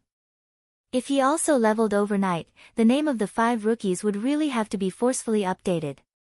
Up until now, ever since the name of the 5 rookies appeared in the gaming circle, their position had been extremely stable. The replacement only happened after someone lost a level. There had never been a situation where one of the 5 rookies was pushed out through experience. In the end, Gu Fei's answer naturally caused the 5 to silently curse. He had amazing skills and crazy equipment. Why couldn't he do something more meaningful? Why did he have to tangle with those little bandits? These experts naturally had the mentality of the elite players that Jian Nan understood very well. They would roar when they saw injustice. They could do it once or twice, but they definitely wouldn't do it professionally and every day. Everyone was here to play the game, not to play Jian Nan. However, Gu Fei made it hard for everyone to understand whether they were here to play the game or to play with him. After playing the game for so long, how many in-game quests had he done? Could he list out all the skills of each class? Did he understand the conversion formulas of the various damage and defense in the game? Did he know that we actually despise him? The online elite representatives discussed intensely in the chat. They didn't care that their all-rounders were seen by Gu Fei. Ahem.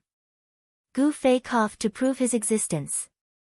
Hero, Jian Nan and the others are about to be paralyzed by you. What do you want? Even Brother Yu and the others began to think about this problem for Gu Fei. Will anyone care if we report them? Gu Fei also hoped for a proper solution.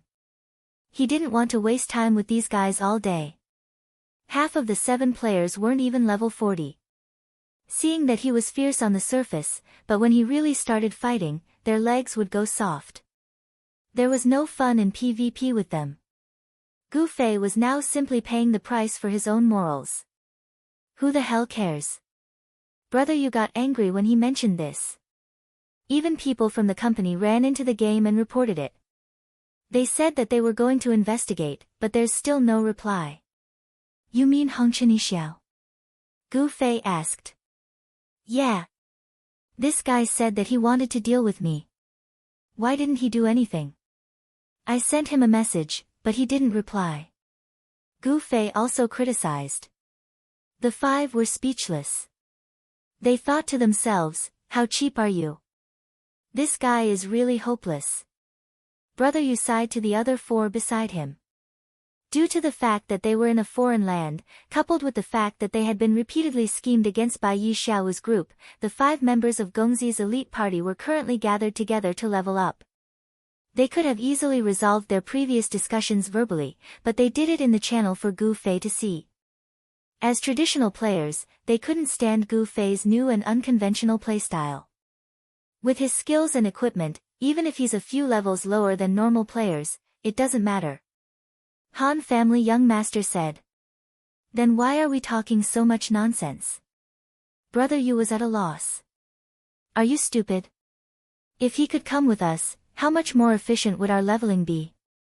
Look at that trash. Fuck, he's lost again. Han family young master pointed at Yutian Shinming. He had just chased after a monster and ran a little too far. He couldn't tell north from south and ran in the opposite direction of the team. Brother Yu wiped his sweat. This guy just wanted to lure Gu Fei over to do hard labor. He really shouldn't have thought of him as being so pure. But if Gu Fei really was here. Brother Yu felt excited after imagining it. For a moment, he felt that Sword Demon and the others weren't good enough. Comparing oneself to others was really infuriating. After leaving the archer shooting range, Gu Fei actually didn't really want to leave. He still wanted to stay, but he insisted on squatting in front of Glue and the others. This kind of compliance was a little silly. Only by staying in the dark could he see the situation clearly. After leaving the resurrection point, Gu Fei bought some snacks from a chef player on the nearest trade street. He also went to the tavern to buy some alcohol as a drink. After walking around the archer shooting range, he chose a good place and settled down to eat, drink, and read books. From time to time, he glanced over there for any movements. Gu Fei didn't treat himself badly. Around 2 in the morning, nothing happened. Suddenly, he received an unexpected message. Teacher, you're still here. Gu Fei was shocked. He quickly looked at the name. It was actually his group of students. It wasn't easy for these guys to have winter vacation. Naturally, they were even wilder than Gu Fei. Gu Fei pulled out his friends list and entered the student group. There were 24 people, and now 20 of them were lit up. Fuck. Gu Fei wiped his face. Before he could reply, another message came. Teacher, open up the friend list. Gu Fei replied with a, as he opened up his friend list. In an instant, he received 6 system notifications. 6 people had added Gu Fei as a friend, and then started chattering about who they were and who they were. Gu Fei was a physical education teacher. He didn't know all the students. None of the names were familiar. He added these 6 people and threw them into the student group. At the same time, he looked at the information of these 6 new people. Some of them weren't even level 10. They must have joined the game to cater to the winter vacation. Of course, there would be exams before the winter vacation. In order to prepare for the exams, these students hadn't come online for a while. After accumulating for a long time, they were very enthusiastic. All 20 people privately messaged Gu Fei. Gu Fei was on the verge of breaking down. Where are you, teacher? I haven't seen you in a long time. Teacher, we just entered the game. Come and teach us. Teacher, I heard you're a super expert. Come and show us. Teacher, I saw your Night Streak sword on the forum. It's so awesome. Teacher, I heard you're in Whitestone City. We're planning to come over too. Finally, Gu Fei saw this message. It was from Fa, that bastard who sold him out. How did you guys know? With so many messages, he couldn't answer all of them. Gu Fei could only choose a few to reply. I saw it on the forum. Teacher, why did you sell such good equipment? Fa gossiped.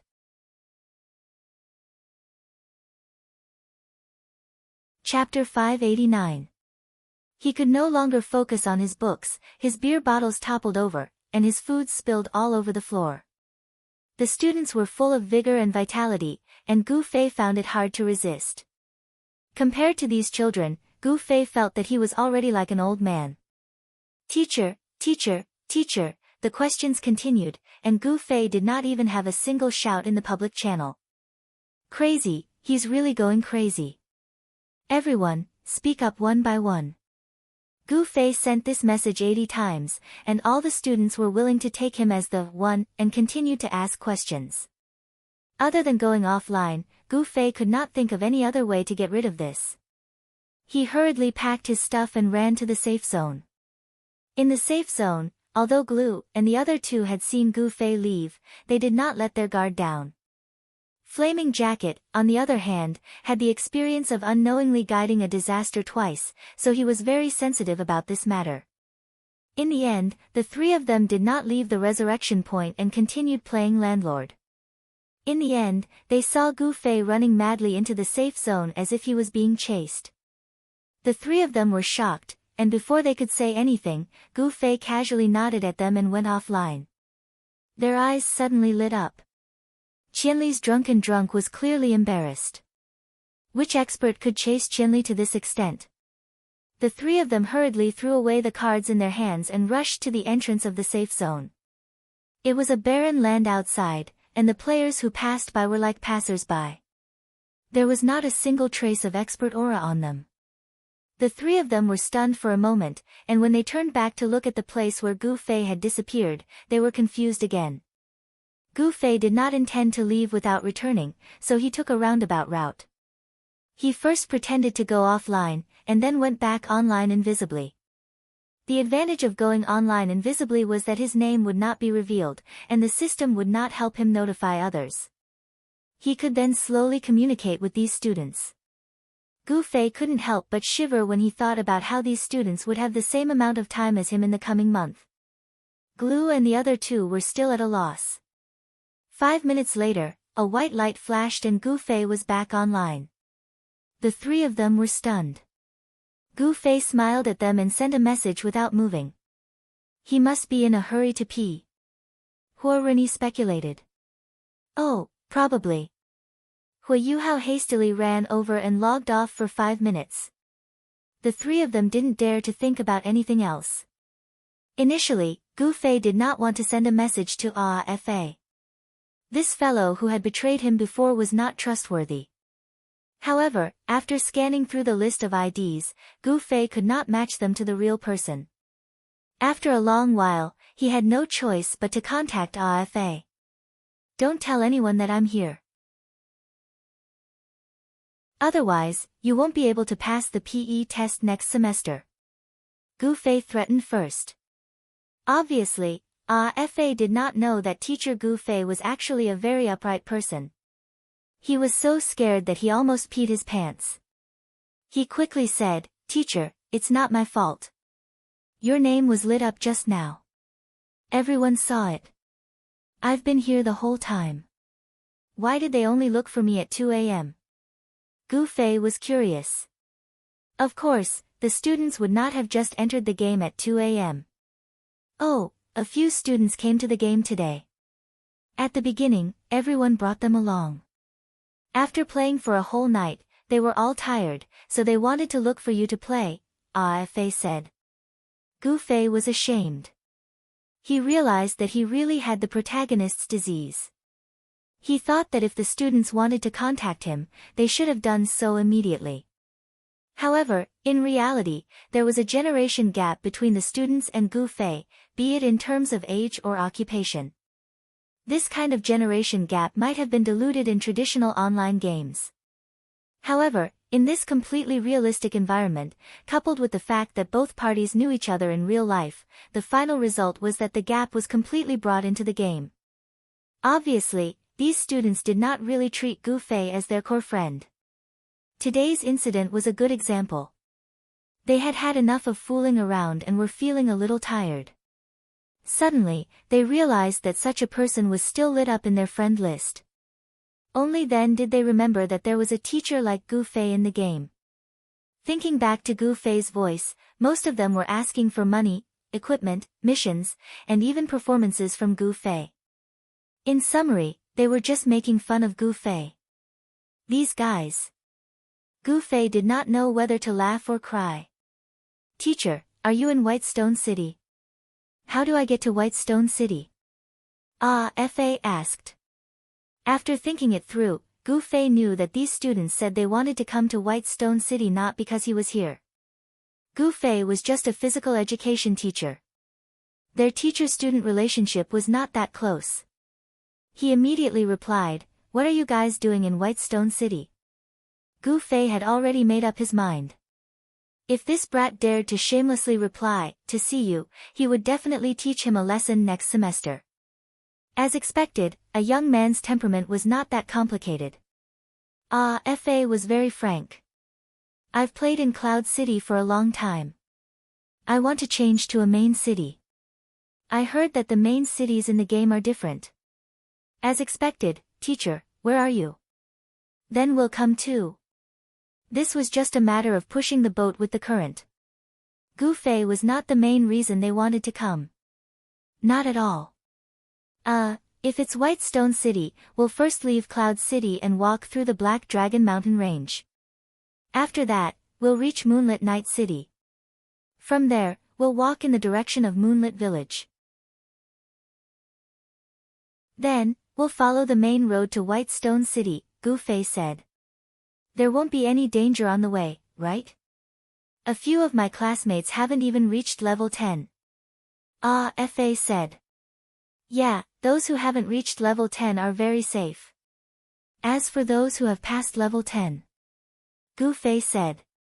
Fa was shocked. Why? Moonlit Night City is full of gangsters. The streets are full of bandits. When they encounter unfamiliar players, all of their equipment will be dropped, all of their money will be emptied, and all of their levels will drop. Those who are below level 10 are protected by PK, so it's very safe, Gu Fei said. Really? Fa hesitated. More or less. In any case, it was like that when I first went there. Gu Fei was very unkind. He was a man who would stir up a storm of blood wherever he went. How could he compare himself to these well-behaved students? Then what should we do? Is there any other place we can go? Fa was scared. He was still the highest level among the students. Whenever there was danger, everyone would put him at the front. Fa was a mage, and he was always singing, "I am the main tank," and washing his face with tears. Thinking about the place they were going to this time, and the fact that there was a group of classmates behind him who were ready to send him to his death at any time, Fa felt that he would end up like what Gu Fei said, all of his equipment will be dropped, all of his money will be emptied, and all of his levels will drop. Yeah, don't be afraid. You guys go first, I'll make arrangements for you, Gu Fei said. What's wrong? Fa asked. You guys make a big flag and write a clear flag number on it. After you leave the Black Dragon Mountain Range, carry the flag and walk. I'll greet my friends over there. When they see your flag, they'll take care of you in secret. I guarantee that you guys won't have to worry about anything, Gu Fei said. Carrying a flag looks so ugly, teacher. This was the time when young people valued their own image the most. even the boys and girls valued it as much. At least it looks better than running around naked with no equipment. Gu Fei said. Fa didn't say anything. He probably went to discuss with the other students. This discussion obviously exposed Gu Fei's existence. Gu Fei immediately received questions from the other students. Teacher, is Moonlit Night City really that scary? Of course, you have to be careful, Gu Fei said. Then are there any other places to go? A student asked. Probably not. This sentence was actually the truth. Cloud City was located at the border of the parallel worlds map. The only place that could be connected to was Moonlit Night City. Oh. There was silence. The students obviously went to discuss again. After a while, Gu Fei received a reply. All right then, what should we write on the flag? Should we write your name, teacher? Please don't. Gu Fei hurriedly said, I have friends and enemies. Writing my name is too bad. You guys can just write something simple and easy to recognize. Then write, 3. We're from class 3. Fa said. Alright, then you guys can go on your way. I'll let them know, Gu Fei said. Understood. The group of students immediately went to work, leaving Gu Fei to snicker at the side. Thinking about a group of players passing by with a flag, even Gu Fei felt that it was a stupid move. These kids always wanted to make fun of him. Let's make fun of them. Gu Fei didn't mind playing such harmless pranks at all. But his series of changes in expression were too scary in the eyes of the observant people. For example, Glue and the other two had been staring at Gu Fei ever since he came online.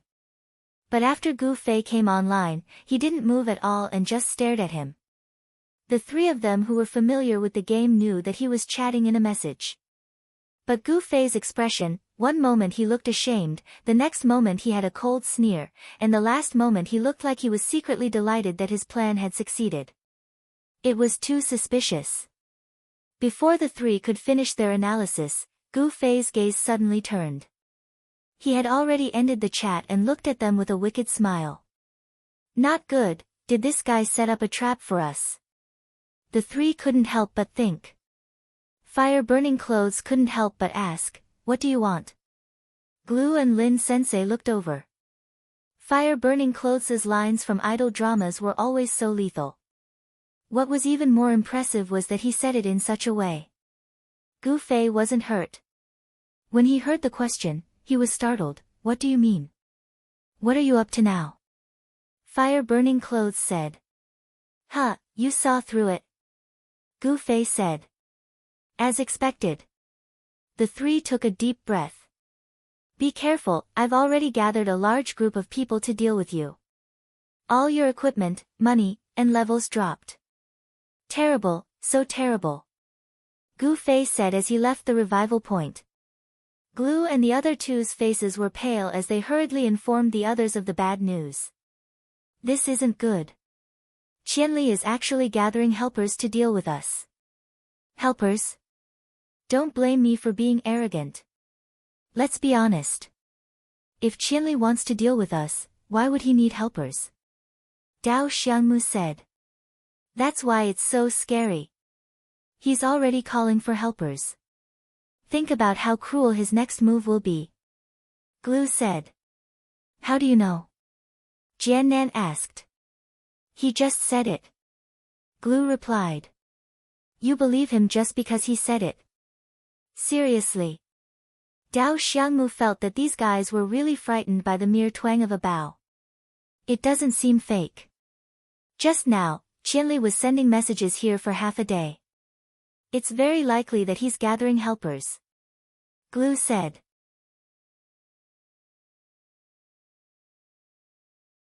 Chapter 590. Qianli calls people when he's drunk. Ken and Yu felt that the problem was serious. This was because they had done a detailed investigation and research on Gu Fei.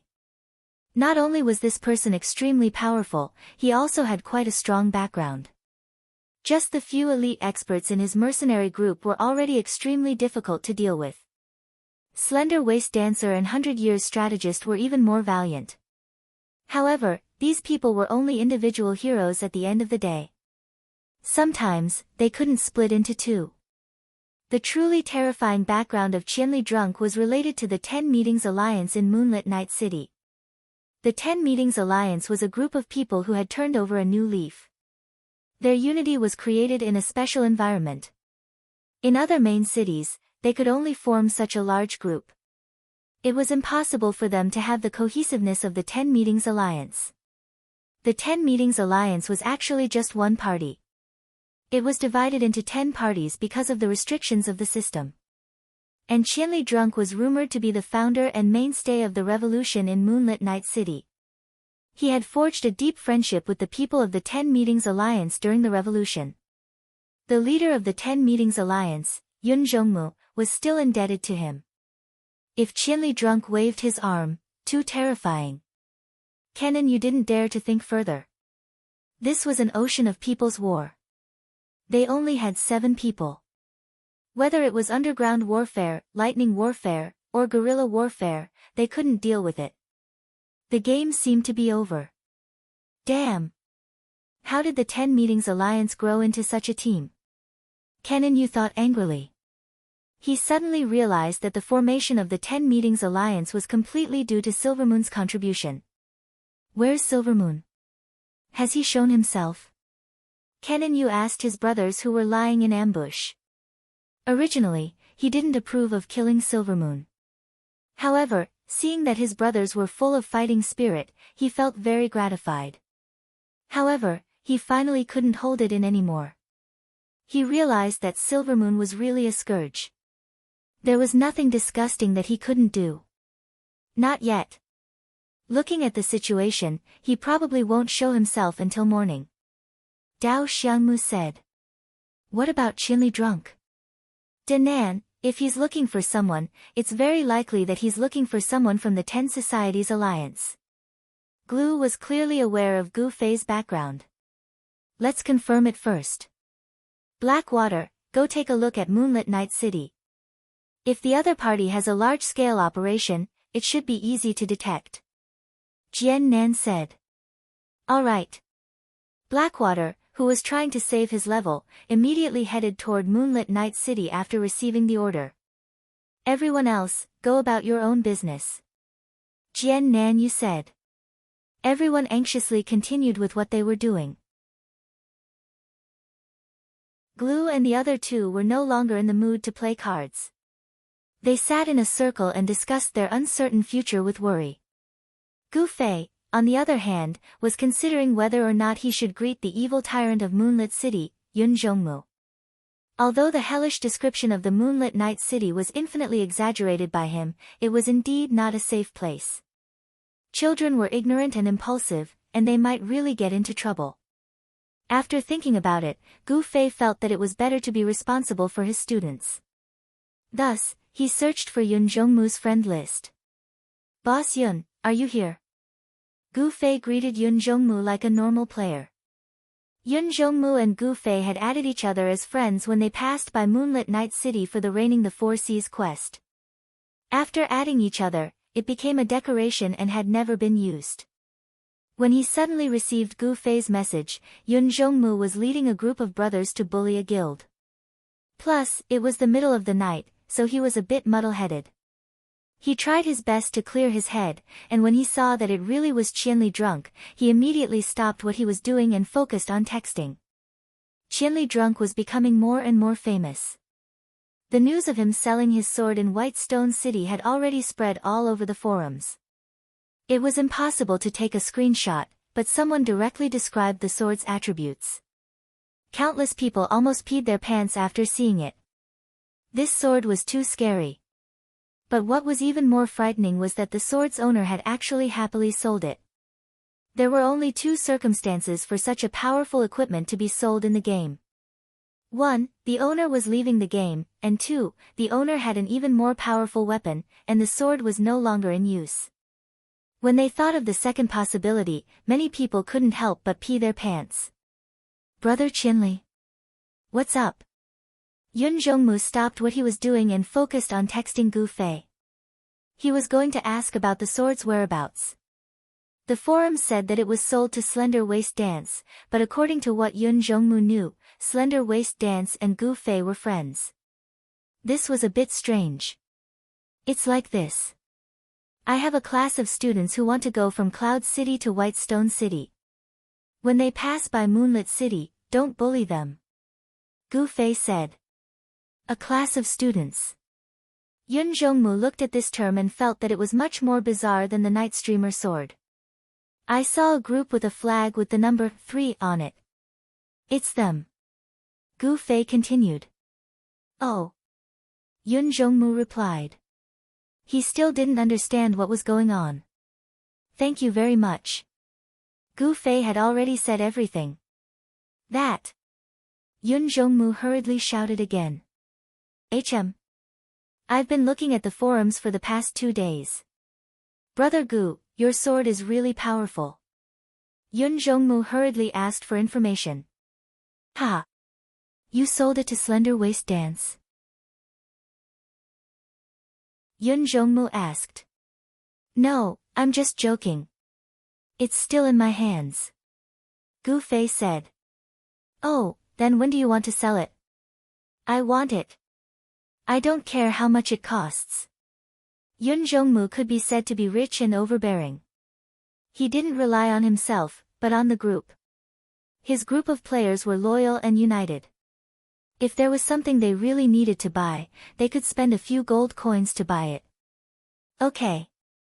Gu Fei didn't care about this kind of thing at all. Thank you, thank you.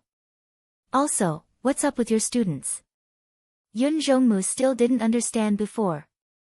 It's a group of my students. There's about 20 or 30 of them. They'll pass by Moonlit City in a bit. I've experienced how strong you guys are over there.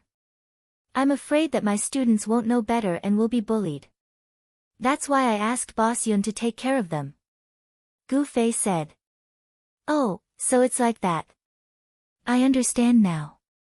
Yun Jongmu still didn't understand what students meant, but he didn't want to ask anymore.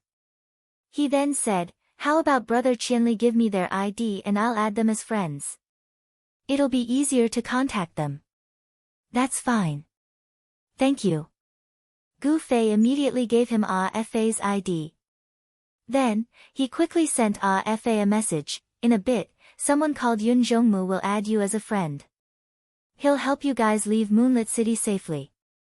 Understood. Fei immediately replied. After everything was arranged, Gu Fei couldn't help but shake his head with a bitter smile. What was this all about? On the side of Moonlit City, Yun Jongmu was a man of his word. He took Gu Fei's matter to heart and immediately added Fei as a friend. Yun Jongmu asked Fei where they were, but this was the first time Fei had taken this route. His description was vague.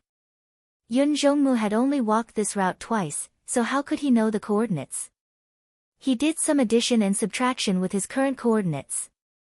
It wasn't too close, but it wasn't too far either. Yun Jongmu didn't dare to delay. He gathered some of his brothers and prepared to welcome them on the main road from Cloud City. The coordinates that Yun Jongmu calculated weren't too far, but that was the distance in a straight line. Walking on the mountain road wasn't the same thing.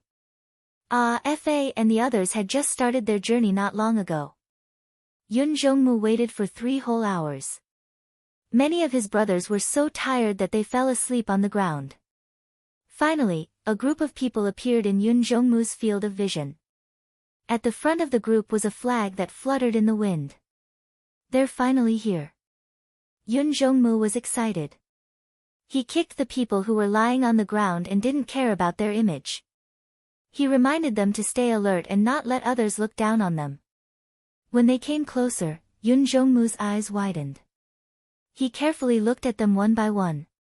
Finally, he couldn't help but curse, damn it, they're really students.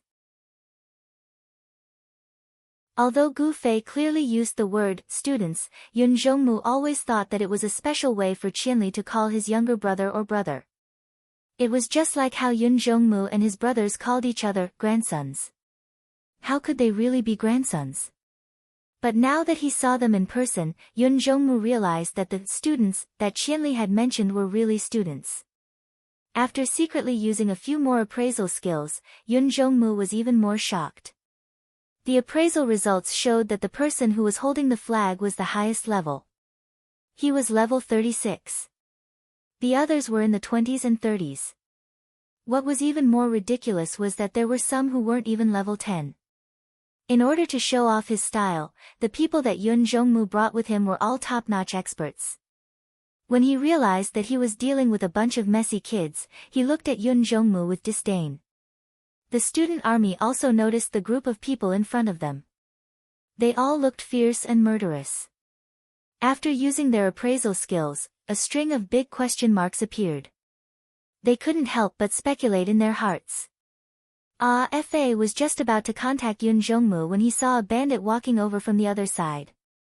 He asked with a bitter face, "Whose imminent death?" Everyone's gaze was focused on Fa.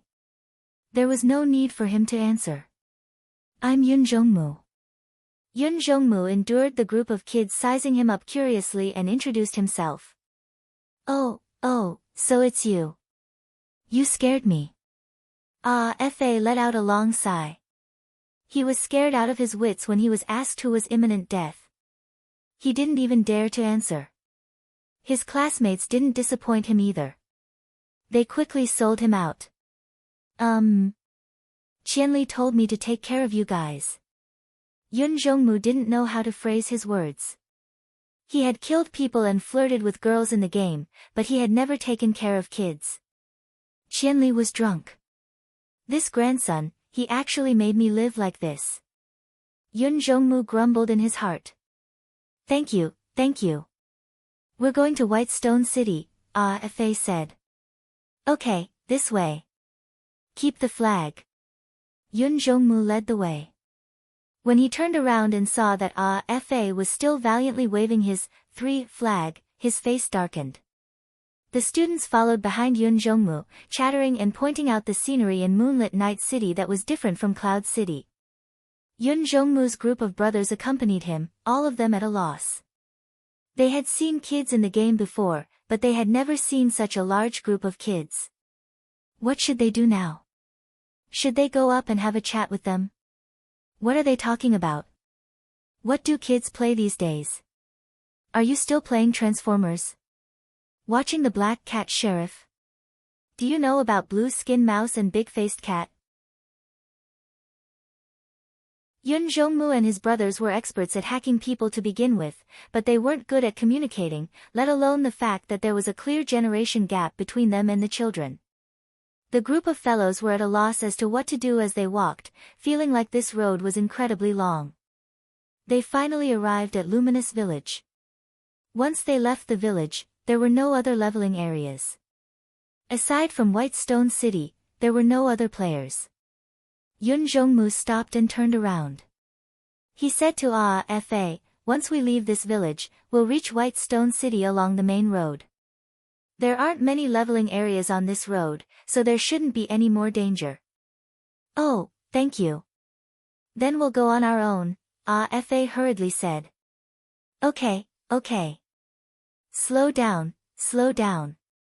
Be careful." Yun Jongmu didn't even know what he was saying. The students waved at the kind-hearted people in their hearts as they left. "Goodbye, uncle." Some of them even shouted at Yun Jongmu passionately. "Uncle."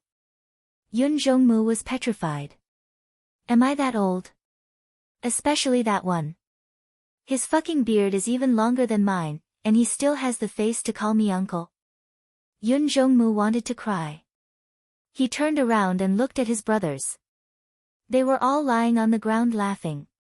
"Your students have already safely left Moonlit Night City." Yun Jongmu didn't forget to inform Gu Fei. He was someone who would finish what he started.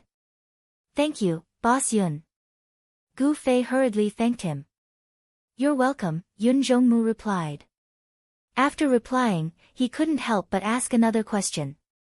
"Brother Qianli, how do you know so many kids?" "They're all my students," Gu Fei said. "You're a teacher?" Yun Jongmu asked. "Yes. A teacher bringing his students to play online games? Yun Jongmu was at a loss. Society had already progressed to this stage. It seemed like he really was getting old. Old Yun, there's someone over there. At this moment, someone suddenly sent a message to Yun Jongmu. He moved closer to him and quietly pointed in a certain direction. Yun Jongmu looked in that direction. There was no one there, but he knew that this brother had an anti-stealth skill. The person he was talking about was definitely the thief who was in stealth. Everyone had already received the message. At this moment, they all glanced at each other and pretended that nothing was going on. However, they inadvertently moved closer to that direction. However, this thief who was in stealth was clearly much more vigilant than they thought. He had already sensed their intentions. He suddenly appeared and swiftly ran away. "Grandson, don't run!" Yun Jongmu roared. He wanted to chase after him, but it was already too late. The archers beside him released a few arrows, but they didn't cause much of a hindrance. In the blink of an eye, the thief had already run far away. As expected of the 10 Guilds Alliance. They had so many talents. They even had anti-stealth skills. The thief who was discovered was Blackwater. He was much faster than Fa and the others. He had already arrived before they even reached Moonlit Night City. He had been waiting at Luminous Village, a place where one had to pass on the way to Whitestone City, to see if there were any teams heading towards Whitestone City. At this moment, he was relaying this news to South Azure Sword and the others. South, Yun Jongmu just sent a group of people to Whitestone City. There are 26 of them. They're not very old, and their equipment is very poor. I don't know what their intentions are. Yun Jongmu has also gathered 20 or so experts. I wanted to monitor their movements, but I was discovered. They have anti-stealth skills, Blackwater reported.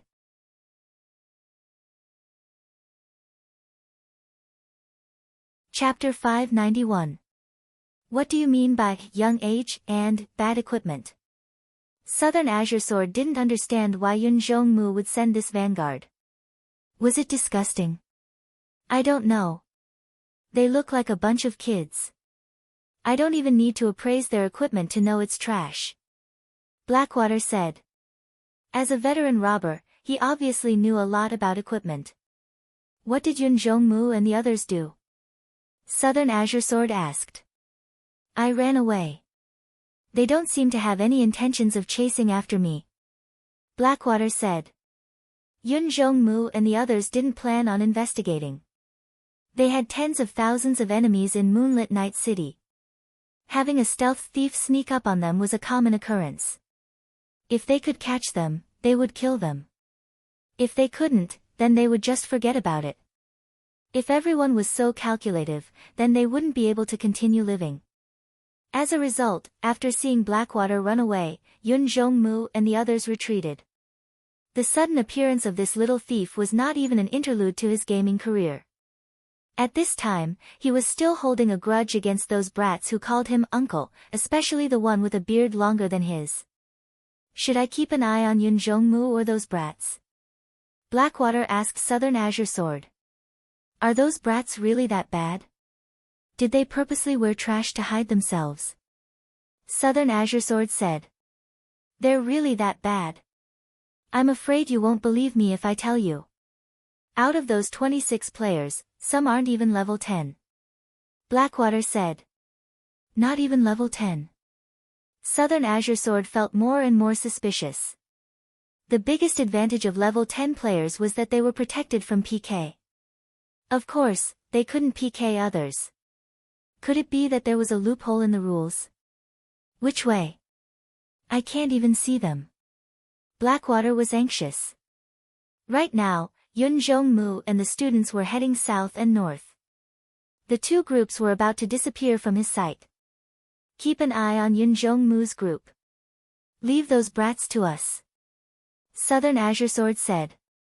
Understood. Blackwater replied and chased after Yun Jongmu's group. Knowing that these guys had anti-stealth abilities, Blackwater didn't dare to get too close. After changing his equipment, he prepared to pretend to be an ordinary leveling player and keep them within his line of sight. What's the situation with Qinli drunk? Jian Nanyu asked Glue and the others. He hasn't appeared since he left the resurrection point, Glue replied. Oh, Danan, what's the situation now? Glue and the others had also been thinking about this matter. The past 3 hours had not been peaceful at all. When Blackwater was in Moonlit City, he saw that Cloud Twilight had sent a team to White Stone City. However, strangely enough, this team's levels and equipment are very poor. They haven't even reached level 10 yet, Southblade said, not bothering to hide the truth. What's going on? I'm not sure yet. Does anyone have any opinions? Silence ensued. No one dared to make a judgment. Then let's first test the depth of this group of people before making a decision. Jian Nan said. Great South. Everyone was alarmed. If the waters were too deep, wouldn't this group of people be unable to return? Throw caution to the wind. I will buy another teleportation scroll. Jian Nanyu gritted his teeth. It's not convenient for you to go to the auction house, is it? Glue said. Well, who's convenient to go? There's still a teleportation scroll. I saw it when I bought it, Jian Nanyu said. Then I'll go. Invincible Lucky Star volunteered. He was the only one left. Glue and the other two were guarded by Qinli at the resurrection point, and Dao Xiangmu had to wait for Silvermoon at the Thieves' Guild. Apart from him, no one else was free. Hurry up and go. I'll wait for you at the South Gate, Jian Nanyu said. The South Gate was the entrance to the city from Moonlit City. Should we go take a look as well? Glue asked Flaming Undergarment and Lin Sensen. 1,000 miles drunk is still outside, right? Flaming Undergarment stretched her neck out of the gate. It was already late at night and there were very few people on the streets. However, there was still no sign of Qinli. Flaming Undergarment suddenly felt that it was better to have that annoying smiling face in front of her. It was better than having it disappear without a trace. Why don't I go? My speed is comparable to his. Even if he bumps into me, I can still escape, Glue said. He can teleport, Flaming Undergarment reminded. There's a limit to teleportation. Do you see him 10 meters away from the door? Glue said. No. That's why I'll run the moment I get out. What can he do even if he sees me? Glue said. Flaming Undergarment and Lin Sensen nodded. However, they weren't fast enough, so they didn't participate in this activity. The two solemnly brought Glue to the entrance of the resurrection point. Glue also nodded solemnly and ran out in a flash. Gu Fei, who was on a rooftop in the distance, raised his eyelids when he saw what was happening. When he saw that it wasn't Silvermoon, he didn't think much of it. Instead, he stretched his head in another direction and asked, Are you done? Almost. A player was barbecuing meat on a fire rack under the eaves. Barbecuing wasn't something that only existed in Waterside City. It was just that it was more interesting to step on the beach and watch the crowds while listening to the waves. Actually, a street stall like this was closer to the real life. When Gu Fei came back from the resurrection point, he accidentally saw a chef selling food at the corner of the wall. Moreover, he was selling food on the spot. He immediately gave him a hard look. This is a good life. Gu Fei held a book in one hand and took the freshly cooked meat with the other. He sent a message to Fa and the others. How is it? Where are you now? It's so far. The students wailed. They spent the entire night playing the game on the road. The first half of the journey was still fine, but the second half was enough to make them want to die. 80% of the students were already regretting playing the boring game of relocation. Most of their energy was used to track down the culprit who came up with this stupid idea. Keep it up, we're almost there. Gu Fei had no idea where the students were at, so he randomly comforted them. Keep it up, the teacher said we're almost there. Fa also didn't know what to do, so he casually comforted them. The road from Moonlit Night City to White Stone City was straight and flat. It was much shorter than the road from Cloud City to Moonlit Night City. After about 2 hours, the students finally saw the majestic White Stone City. They were so excited that their eyes were brimming with tears. It was almost 7:00, the legal time for the all-nighters to go offline. The players came out from the various leveling areas and walked towards the White Stone City. For a moment, there was a brief bustle. In the weeds outside the South Gate, South Azure Sword, Glue, and unrivaled Lucky Star were crouched, nervously watching the passing players. Is it this group? Is it this group? 26 people. Can't we count them first? South Azure Sword was depressed. They're all in groups. Who knows if they're together or not? Glue was depressed. They'll probably come from the main road. South Azure Sword said. Then it's this group. Glue casually pointed at the group of people that were staggering along the main road. The mage in front was carrying a flag. 1, 2, 3, 4. South Azure Sword counted carefully. 26. It's them. When he finished counting, South Azure Sword shrunk his body and checked if the 3 of them were hidden well enough. Glue and unrivaled Lucky Star were also observing carefully, trying to figure out who this group that was invited by Qianli and personally escorted by Cloud Twilight were. Oh my god, with this equipment, can I call them primitive people? Glue was the first to exclaim. Appraisal. I don't think it's necessary, unrivaled Lucky Star said. Just like black water, they could tell what the equipment was just by looking at it. What's written on the mage's flag? 3 foot. What does that mean? Glue saw the 3 flag on Fa's shoulder. South Azure Sword and unrivaled Lucky Star scratched their heads. Also, don't you think it's weird for a mage to do this? Even if it's not a warrior, there's no need for a mage to do it, right? Glue said. Yeah, it's a little weird. The 3 of them could see clearly that there were all kinds of classes in the 26-man team. Could it be that this mage is like Qianli's drunk, adding stat points in another way? Glue made a bold guess. Is Qianli's drunk agility adding stat points to strength? Unrivaled Lucky Star said. How else would you explain a mage doing the physical work? Glue said. A strength mage. Unrivaled Lucky Star muttered. With a mountain monster like Qianli's drunk, they didn't dare to casually say that a mage that didn't add intelligence or spirit was trash. Damn, there's really someone below level 10. That guy is only level 7. After the other party entered the range of appraisal, Glue couldn't help but use appraisal. In the end, he hit the jackpot. It was a level 7 thief that didn't have a complete set of equipment. He was wearing clothes without a belt, a hat, and no shoes. Isn't it weird? Even if he's new to the game, since he has so many companions, it shouldn't be that he doesn't have a complete set of equipment, right? Moreover, there's no level restriction for equipment in the parallel world. Even if it's a level 0 player, their equipment might not be bad. Unrivaled Lucky Star said. This was also a matter of experience. They had once seen a level 9 player swagger through the streets with an exquisite weapon, attracting a bunch of robbers like red-eyed rabbits. However, this guy just didn't go to level up. Instead, he wore the halo of PK protection, which made the robbers want to choke on their greed.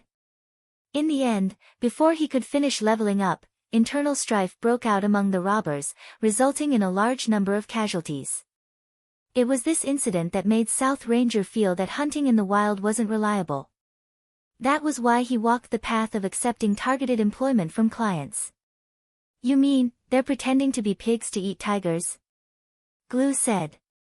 Maybe. Look at their stupid faces. Don't you have the urge to go up and bully them? Unrivaled Lucky Star said. Could they be in the same trade? Glue said. There were all kinds of methods in the robbery industry. Some robbers would use their own exquisite equipment to lure other robbers and then rob them. This kind of thing usually happened when a team had just completed a robbery and was returning home. At this time, they had goods and PK points, so they were worth robbing. And at this time, if you found a stupid player on the way back with exquisite equipment, as a cultured and responsible robber, you were bound to have the thought of taking advantage of the situation. Often, a tragedy would happen in the blink of an eye. This kind of robbery was the type that would grab and leave. They wouldn't keep a close eye on the target. Success or failure would be decided in one round. Therefore, the people who committed the crime would often change places after a shot. They would move around and exploit the hard work of the robbers. They were the kind of robbers that were despised by other robbers. And this group of kids in front of them, although they didn't reveal any exquisite equipment, their cowardly faces were extremely tempting. It was possible that they had some new ideas for robbing. Robbers also needed to survive and develop. How could they not have new ideas? Great South, what do you think? Glue and unrivaled Lucky Star muttered to each other. Excellent South didn't say a word. He watched as the group of 26 strode past the three of them. Excellent South still didn't say anything. He just pointed in a certain direction with his mouth, indicating that the two of them should pay attention. The two of them looked over and saw another group of players. There were about 10 or so of them. They looked like hooligans and were pointing at the 26 players. However, they weren't hiding in the bushes like Excellent South's group. Instead, they were openly standing on the side of the road and laughing at the 26 players. The three of them looked at each other. There would never be a lack of people like these who bullied others for fun. There were a lot of them in the game.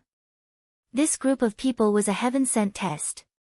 It looked like they would be able to see how deep or shallow these 26 players were. The three of them were excited. They stared unblinkingly at the actions of this group of people. How would they react? Would they change equipment? What would be the use of those level 10 and under players in PvP? This was a question that Excellent South was especially concerned about. Hey, hey, hey, hey. This, hey, wasn't a shout. It was a cry of surprise from Glue. These 26 players faced the group of people who were mocking and provoking them, but they didn't do anything. Instead, they took a detour. No way. They have so much self-restraint. Youngsters these days are amazing. Glue exclaimed in surprise. These were clearly kids. Didn't they say that kids these days relied on their familiarity with the Protection of Minors Act to understand the law and run amok? The media was just spouting nonsense. However, things didn't end there. Those hooligans couldn't hide. Seeing the 26 players take a detour, they chased after them and harassed them. The archer in the group even used a homing arrow to tease the little girl in the group. This is too ridiculous. They can even tolerate this. Glue was dumbfounded. The answer was clearly no. The 26 players glared angrily and loudly rebuked them. Unrivaled Lucky Star was also excited. He almost jumped out of the bushes. The strength mage is going to attack. Even though it's a sneak attack. The mage holding the flag quietly put away the flag and moved to the side. Taking advantage of the fact that no one was paying attention, he suddenly took out a staff and raised it. The combination of Heavenly Fire Wheel and Flaming Tree Thousand Layers Flames was instantly summoned and smashed onto the group of people. The people who had their eyes on the spell acted as if nothing had happened. A warrior stepped on a sea of fire and strode forward, swinging his greatsword with both hands. Where are they? Unrivaled Lucky Star asked. They seem to have been sent flying. Glue missed his eagle eye. If it was still there, he would definitely be able to see where they had flown to. What's going on? Unrivaled Lucky Star was confused. What else is going on? A bunch of rookies. Excellent South wasn't in a good mood. The sneak attack was quite successful. At least those people didn't notice it. Unrivaled Lucky Star said. This sneak attack was obviously the fuse. In just a few words, the two sides had already started fighting. In just an instant, the 26 people had already turned into 23 people. Excellent South didn't see the magical effect of PK protection. The few players who were below level 10 were thrown out of the battle like outsiders. They could only wave the things in their hands and shout and curse loudly. The remaining people who were fighting were obviously no match for them. They were immediately beaten up. However, no one retreated. Everyone consciously protected the few little girls in the team. "Fuck, I can't watch anymore," Glue said. "Yeah." Excellent South had already drawn his sword. Unrivaled Lucky Star began to bless the three of them. Glue jumped out of the bushes. As he drew his bow, he cleared his throat and prepared to speak. "Fuck, get down." Excellent South suddenly jumped up and pushed Glue back into the bushes. "Fuck, what's going on?" Jian Nanyu used so much force that his head, which was made of glue, was almost stuffed into the mud by him. He struggled to raise his head and saw that a ring of fire had already descended from the sky. Half of the people who had yet to rush into the battle immediately disappeared. Following that, a black figure suddenly flashed into their formation. After 2 flashes of fire, the other half also vanished into thin air. The people in the chaotic battle were all stunned. However, this person didn't hold back at all. He rushed into the chaotic battle and picked out these people one by one and accurately killed them. In less than a minute, the team of more than 10 people who had been flaunting their prowess was only left with a mere 3 people. The 3 of them were already scared out of their wits. They hugged their heads and fled in all directions. In the end, they weren't spared either. One was awarded with a lightning bolt, another was chased by a small fireball, and the third person was very lucky. He was personally chased by the person himself. At this time, the person had clearly used up all his magic power. He punched and kicked. The peng-peng sound of fists hitting flesh was truly unforgettable. The remaining guy was beaten to the point where he swayed left and right. Excellent South and the other 2 also shrunk lower and lower. Glue's head looked like it was about to be stuffed back into the mud. As expected of Qianli drunk. Invincible Lucky Star's face was deathly pale. "Shoo." Glue's head hid in the mud and said. The last survivor was finally beaten to death. The group of rookies surrounded him as if they had seen a family member. Some were laughing, some were crying, and some were cursing at the enemy who didn't even have a corpse. "Teacher, you're lying. The uncles in Moonlit Night City are very kind. The people here are too bad." A student cried. The uncles in Moonlit Night City? Gu Fei was at a loss. He thought to himself, could they be talking about Twilight in the Clouds? Kind? Gu Fei almost cursed in front of the students. Let's go, let's go. Let's enter the city first. Gu Fei said. General, Little Wu, and the class monitor were killed and returned to the city. A student said. It's fine, it's fine. When we get back, we'll get a scroll and directly teleport over. Gu Fei said. Then why didn't you teleport us earlier? A student asked. How could we have so much money? Gu Fei was angry. This group of students, all they wanted to do was take advantage of him all day long.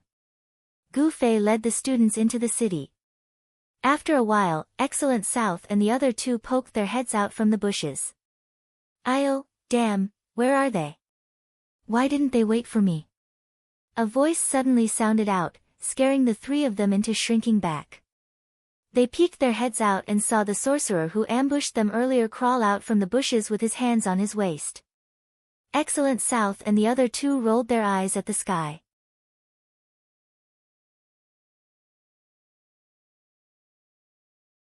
Chapter 592. After everyone had left, Azure Blade and the other 2 crawled out from the bushes and looked at each other. Ugh. These kids don't seem to have any background, do they? Lucky Star said. I think I heard them call Chinli drunk teacher. Glue said. Teacher. Students? Azure Blade's confusion was the same as Cloud Twilight's. Bringing students to play online games? Did the extracurricular activities have this kind of content? False alarm. Glue patted the dust off his body. Although he was in a sorry state, he felt quite comfortable. At least this time it wasn't a threat to them. Blackwater, these people aren't a threat. You stay in Moonlit City and continue to pay attention to Cloud Twilight's movements. As the boss, Azure Blade always thought more deeply than the others. Cloud Twilight and the others seemed to be preparing to go offline. At this moment, the all-nighters in Moonlit City also started to go offline. Alright, you can rest too. Azure Blade said. Let's go back to the city. After sending the message to Blackwater, Azure Blade called Glue and Lucky Star to go back to the city. The two of them were telling Huolini and the others about what they had just seen as a joke. Of course, some of the awkward actions of the three of them in the process had to be ignored. What is Qianli trying to do when he's drunk? Is he trying to run a kindergarten and become the king of children? Huolini laughed after hearing this. Although it wasn't a very funny thing, as long as Qianli was embarrassed, he would find it very funny. Did Silvermoon show up? Azure Blade asked the people squatting at the two revival points. No. The answer was unanimous. Silvermoon is not online anymore. Glue, who was Silvermoon's friend, told everyone. This kid is really lucky. He actually didn't go to these two safe zones. Everyone sighed. Alright, everyone is tired. Let's rest first. We'll talk about other things when we're online. Azure Blade said. Danon, the ideal magic staff. Everyone vaguely reminded each other. What should they do about the magic staff? Should they continue to persist or should they just give up? Everyone hoped for accurate information. Otherwise, they would always have a big stone in their hearts. Let me think if there's any other way. Azure Blade said. Sigh. Everyone sighed. Jian Nanyu was really persistent. If I didn't keep an eye on it for a night, the staff might have already been taken away. Don't worry, not yet. Jian Nan smiled. What? Everyone was startled. Today, when I was walking the law-abiding staff, I discovered someone of the same trade. Jian Nanyu said. Are you saying that there are other teams eyeing this staff? That's right. When Lucky Star went to the auction house, they were still there. At the very least, it means that the staff hasn't been taken away. South Azure Sword said. What's next? You guys rest.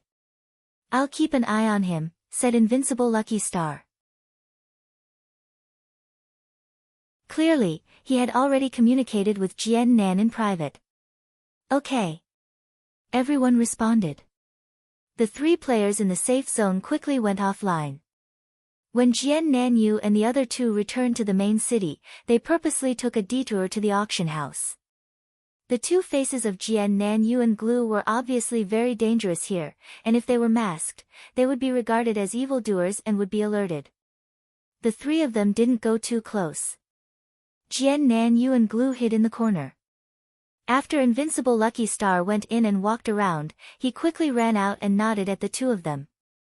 It's still here. Jian Nanyu smiled. This was a really good discovery. From now on, they didn't need to be mantises hunting cicadas, they could be orioles. Perhaps Qianli could be easily fooled when he was drunk. Then you keep an eye on it. The two of us will go first, and then we'll switch with you. South Yu said to Invincible Lucky Star. Okay, go quickly. Invincible Lucky Star nodded. They hadn't slept for the whole night, and they were still working. The robbers could be considered to have worked tirelessly from dawn to dusk. They were much more tired than the average player in the game. Who asked for equipment to be dropped in the game to be more annoying than robbing in real life? Jian Nanyu and the others were instantly wiped out. Young Masters Elite Group, Slender Waist Dance, Vast Expanse, Fireball, these various players had all logged off after a busy night. Gu Fei, who had always been known for his short gaming time, had yet to get a chance to rest. The students had just arrived at Whitestone City and witnessed Gu Fei killing more than 10 people in an instant. All of them were in a state of excitement, pestering Gu Fei with all sorts of questions. Gu Fei was about to break down. The 6 new players who joined the game today even boldly asked Gu Fei for equipment. From what they knew, other students had been rewarded with equipment by Gu Fei after they joined the game. They believed that their teacher should be fair and should not favor one over the other. However, the items that Gu Fei had accumulated in his warehouse had long since been used up during the previous reward. After that, he had gone on this quest with Reigning the Four Seas, and it had been a long time since he had properly farmed monsters. How could he possibly have any harvest? Quiet, quiet. Gu Fei yelled at the students. Do you think I'm running a shop? All my equipment was shining last time. There's nothing left now. If you don't have any equipment, give us some money. We can buy it ourselves. The students refused to give up. I don't have any money either. Gu Fei said. All his money was in Sword Demon's account. Teacher, you're lying. A student curled his lips. The forum said that you sold your sword for 20,000 gold coins. How could you not have any money? That's right, that's right. Everyone jeered. Gu Fei's face was covered in tears. He was really a big shot in this game. He sold a sword, and he even made the headlines on the forum. Everyone knew about it. In order to prove his innocence, Gu Fei could only take out the Night Streak sword and show it to everyone. Look, the sword is still here. It was just a joke between teacher and a friend. I didn't really sell it. Ah, what a beautiful sword. Teacher, how about I make do with this sword? A student said. Make do. No matter how much Gu Fei didn't value equipment, he didn't want to give it to someone who was just making do with it. Looking at the student's yearning gaze, Gu Fei said meaningfully, Are you going to transfer schools next semester? No. The student was at a loss for a moment. Then, he realized the threat in these words and cried, Teacher, spare me. A teacher couldn't take a person's life, but a physical education teacher could take half of your life. Be good and stop messing around. It's getting late. Let's all rest. You're still growing. How can you not sleep the whole night? Gu Fei said. TSK. The students snorted. It was really despicable to be lectured while playing a game. You're all going to transfer schools, aren't you? Gu Fei roared. The students cried as they lined up and walked towards the safe zone. You have to plan your time properly. It's only the first day of vacation and you're already this crazy. Gu Fei lectured. You can read less textbooks during vacation, but how can you not exercise? You have to maintain a certain amount of outdoor activity every day. As expected of a physical education teacher. He even dared to say such things like reading less textbooks.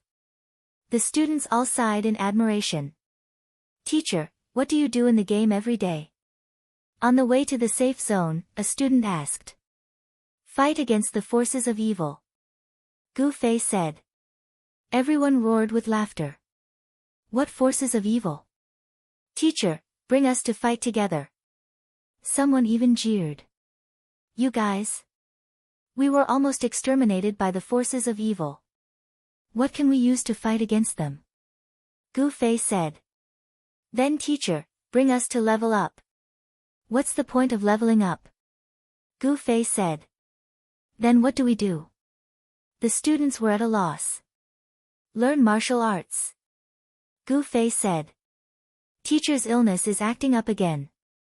The students discussed and dispersed.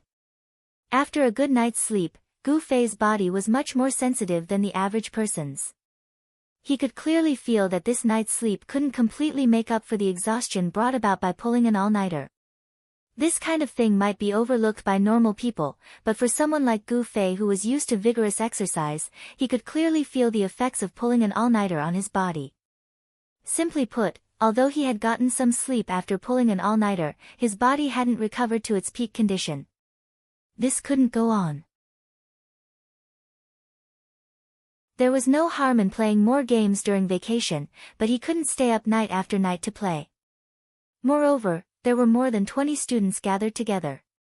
He had to set an example and let them see how to arrange their time properly. As he thought about it, Gu Fei entered the game. "Teacher, why are you so late? Teacher, you're so late. Teacher, why did you sleep for so long?" As soon as he went online, the message notifications kept ringing. It was so loud that Gu Fei's hands were trembling. As expected, sending messages was something that youngsters were better at. "Why are you all so early? Did you rest properly?" Gu Fei repeated the message 20 times. All right. Teacher, hurry up and bring us to level." The same message was replied 20 times. "We'll talk when we meet." Gu Fei really couldn't stand this method of sending messages. Under a certain city gate, the 20 online students were already ready to go. The students were also very good at using the internet. Before going online, they had already searched for information on leveling in Whitestone City. At this time, they had prepared dry rations and fruits and were about to rush to the leveling area. When Gu Fei rushed over to take a look, he saw that the guys who hadn't even reached level 10 yesterday, with the help of their classmates, were all dressed in a nondescript manner. Seeing Gu Fei come over, the group of kids cheered and hurriedly prepared to set off. "What's the rush?" Gu Fei said. "Level." Everyone loudly replied. "I already said that leveling is useless." Gu Fei said. "Teacher, don't tell me you're going to act up right after waking up," a student said. Gu Fei's nose almost became crooked from anger. He had already shown his skills in the game many times. Why did these kids still not know what was good for them? "Whether or not leveling is useful, I really want to let the 5 roaches in the game tell you," Gu Fei said. The students whispered among themselves. After a while, a student raised his hand and asked, "Teacher, what are the 5 roaches?" "Stupid. You don't even know the 5 roaches." Fa said with disdain. "The 5 people with the highest experience ranking in the parallel world are called the 5 roaches. Do you know who they are?" "I know." Another student jumped out. "I looked at the experience ranking yesterday. The 5 people with the highest are called Drifting, 100 Years of Statecraft, Against the Current, Strange Pupil, and Sunset in the Cloud."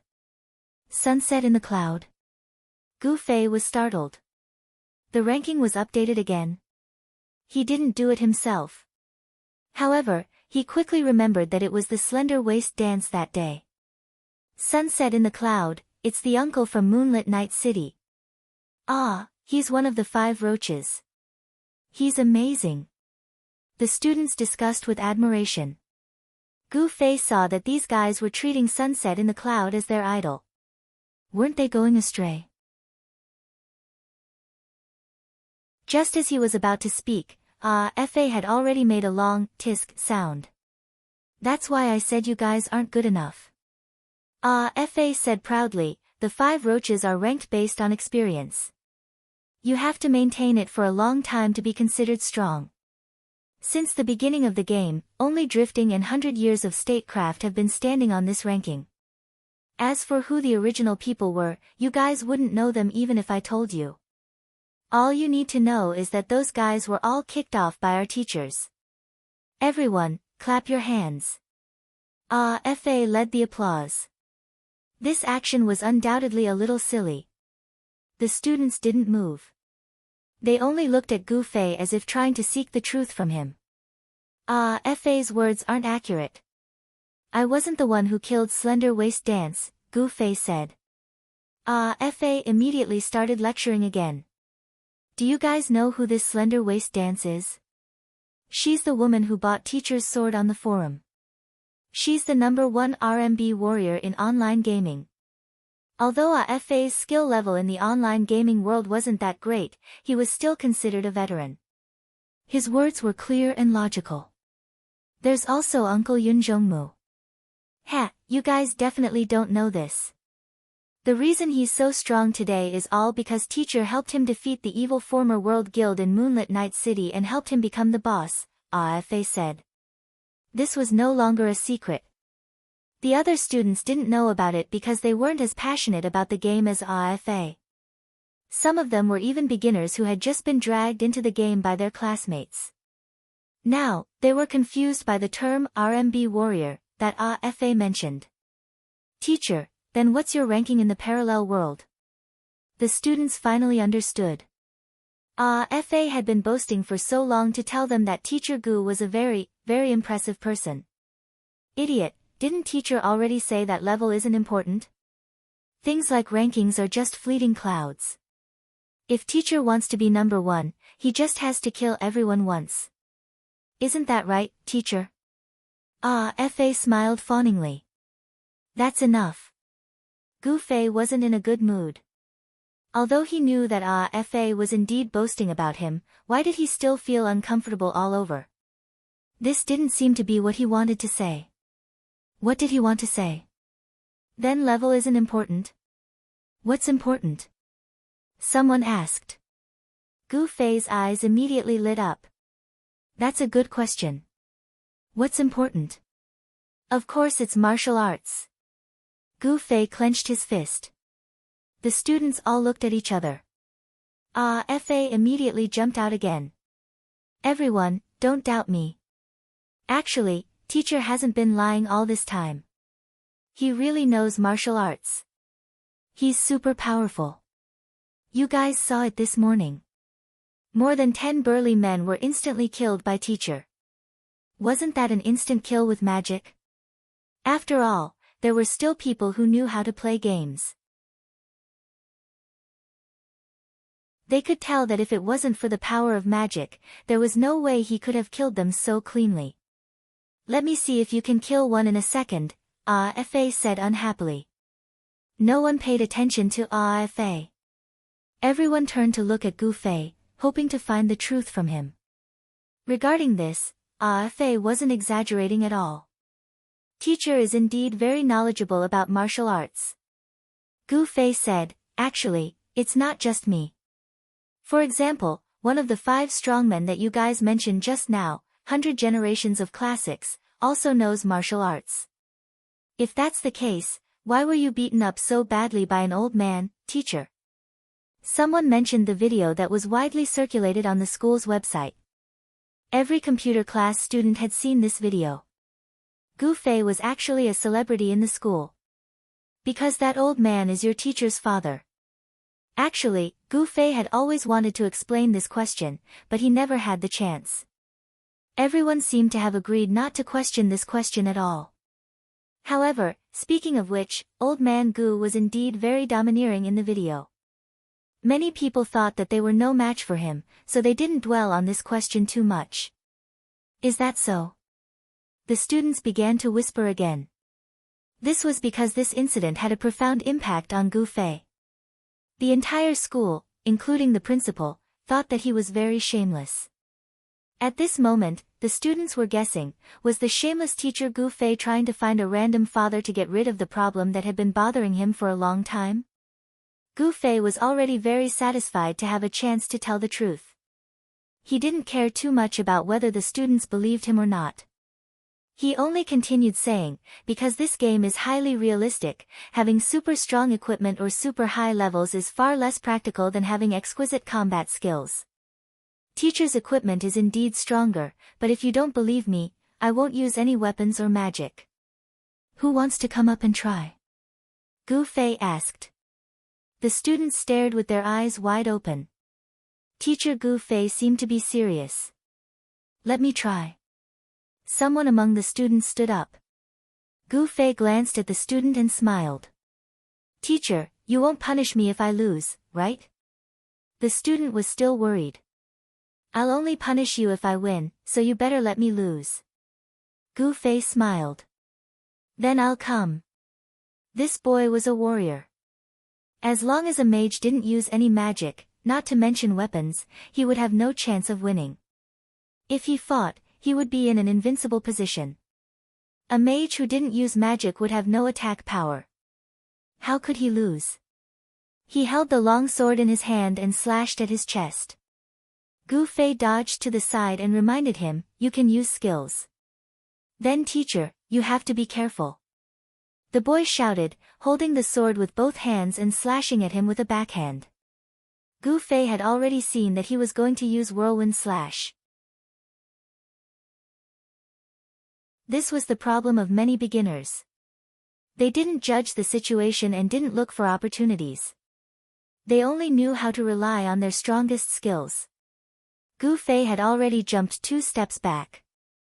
The boy was still holding the sword in a daze. Gu Fei took out an apple from his pocket and weighed it in his hand. After seeing it clearly, he suddenly threw it with all his might.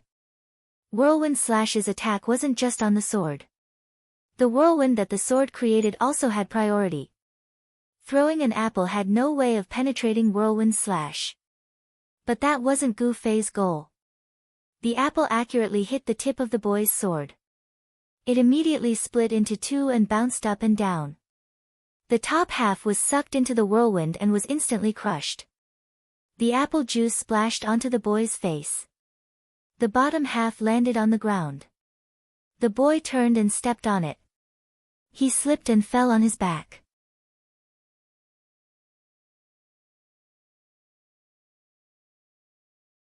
Chapter 593.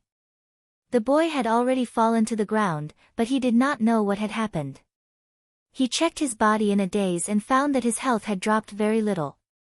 His fighting spirit was ignited again, and he got up and continued to slash at Gu Fei. At this time, Gu Fei was ready to smile and say some pleasantries to continue promoting his kung fu, but before he could open his mouth, the boy's sword had already swung at Gu Fei.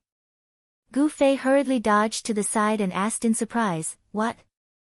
The boy was also stunned. He quickly put away his sword and asked, "Are we not going to fight anymore? Do you really want to be beaten to death by me?" Gu Fei's face darkened. The boy scratched his head. "I still have a lot of HP. Gu Fei was helpless. "Isn't falling down enough? I was too careless." The boy reflected deeply. Then he found half an apple on the ground that had caused him to slip and kicked it away. He scolded, "Which idiot is littering?" Gu Fei's face darkened even more. He seemed to have played a little too skillfully. Did this fool not know that he had thrown the apple and caused him to fall? But the eyes of the crowd should be clear. Gu Fei looked at the other students, and the other students were looking at him. They did see that the apple was thrown by Gu Fei, but no one thought that this throw was the result of Gu Fei's precise calculation. The students looked at Gu Fei quietly. Finally, one of them mustered up the courage and said, "Teacher, although this is a game, it's not good to litter. I endure." Gu Fei could only grit his teeth and swallow it. They were all his students. Was he going to beat them black and blue like he was dealing with a hooligan? Gu Fei could not be so ruthless, so he used this move. In the end, the students thought that he was littering. His good intentions were not rewarded. "Teacher, are we still going?" The soldier student said. "Okay. If I'm not polite, don't blame me for being ruthless." Gu Fei had to prove his kung fu. Beating people in the game did not hurt much anyway. He rolled up the sleeves of his dark spirit robe and prepared to fight for real. "Ha, teacher, don't go easy on me." The boy looked much more confident than Gu Fei. Ouch! As soon as he finished speaking, the student's head was already flipped upside down. He felt a sharp pain on the bridge of his nose. He looked down in a daze. Gu Fei's fist had just retracted from his eyelids. Gu Fei looked at him and said, "Focus." Ah! The boy didn't even have time to react before he took a punch head-on. He only saw Gu Fei's second punch flying towards him. The guy didn't even try to dodge, instead he waved the great sword in his hand and slashed towards Gu Fei's head. Gu Fei had already expected that with his skill level, he would use this kind of crude fighting method that would harm himself while injuring the enemy. Of course, Gu Fei wouldn't let him succeed. This punch was a feint. After luring the sword out, Gu Fei took a step forward and dodged the incoming sword. At the same time, Gu Fei's punch landed on his shoulder. Gu Fei was kind and did not want to beat the student into a pulp. The 2 punches from the mage did not hurt the warrior at all. The boy's sword missed and he wanted to continue attacking. However, he did not expect that Gu Fei was standing in a very tricky position. He could only swing his sword halfway when his arm could no longer twist. And Gu Fei seemed to have known this would happen.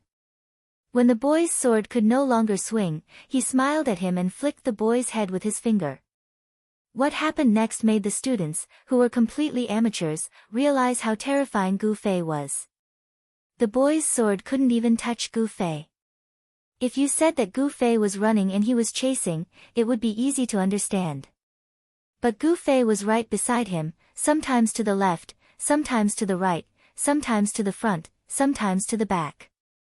He dodged according to the direction of the boy's sword and counterattacked. The boy did not know how many punches he had taken. If Gu Fei had a weapon in his hand, he would have died a long time ago. It was only because he was barehanded that he was able to hold on for so long. However, after taking so many punches, even a blockhead would know that he wouldn't be able to defeat the person in front of him. However, the audience was no longer limited to students. Many players who were passing by had stopped to watch this unique duel. This left the boy at a loss as to what to do. He could only continue to swing the sword in his hand mechanically. Even he himself knew that his swings were all for naught. Gu Fei looked at the boy's confused face and could not help but laugh. He waved his hand and poked the boy's head again. Then he jumped out of the fight and said with a smile, "Are you done?" The boy touched his head. He was completely shocked and could not answer. The other students were also stunned for a long time. Then, they suddenly surrounded him and shouted, "Teacher, teach me." Gu Fei finally achieved the desired effect and was extremely satisfied. He immediately put on airs and said, "If you have this kind of skill, do you still need levels?" "No need, no need." The students all rushed to answer. Hee hee. After Gu Fei laughed, he changed his attitude. Actually, levels are still very necessary. If you don't have the support of levels, you won't be able to use such fast moves. Then what should we do? The students were at a loss. Levels are the foundation. Kung Fu is the technique. After Gu Fei thought about it, he felt that this was a reasonable summary. Then should we go level or learn Kung Fu? The students were puzzled. Learn Kung Fu? That's too arrogant. Do you think that this is like leveling in a game? Do you think it will only take 3 to 5 months? Gu Fei said. It will take as long as 3 to 5 months. The students exclaimed. Gu Fei's face turned cold. These kids felt that 3 to 5 months was too long. He had been training since he was young. Even now, he was still tirelessly working hard to improve himself. The holidays are only a month. The students said gloomily. Gu Fei also sighed. That's right. Even if ordinary people wanted to learn Kung Fu, they didn't have the time or the conditions. If he was a child, he had to go through 9 years of compulsory education and high school exams. He wouldn't even need to talk about Kung Fu. You guys don't have the conditions to learn Kung Fu. However, I can teach you some combat techniques. At least I can help you deal with monsters and PK in the game. Gu Fei said. Then hurry up and start. The students shouted. Let's go to the wilderness. Gu Fei waved his hand and led the students away. In the wilderness, Gu Fei carried a small monster and taught the students on the spot. Technique, this really was technique. This was what Gu Fei found when he was fighting monsters.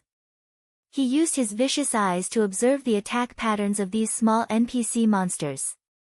Thinking back to the time when he was second on the efficiency leaderboard, it wasn't an undeserved reputation. Gu Fei used his talent to discover a way to fight monsters that far surpassed the average player. Even old veterans like Sword Demon definitely didn't have this level of skill.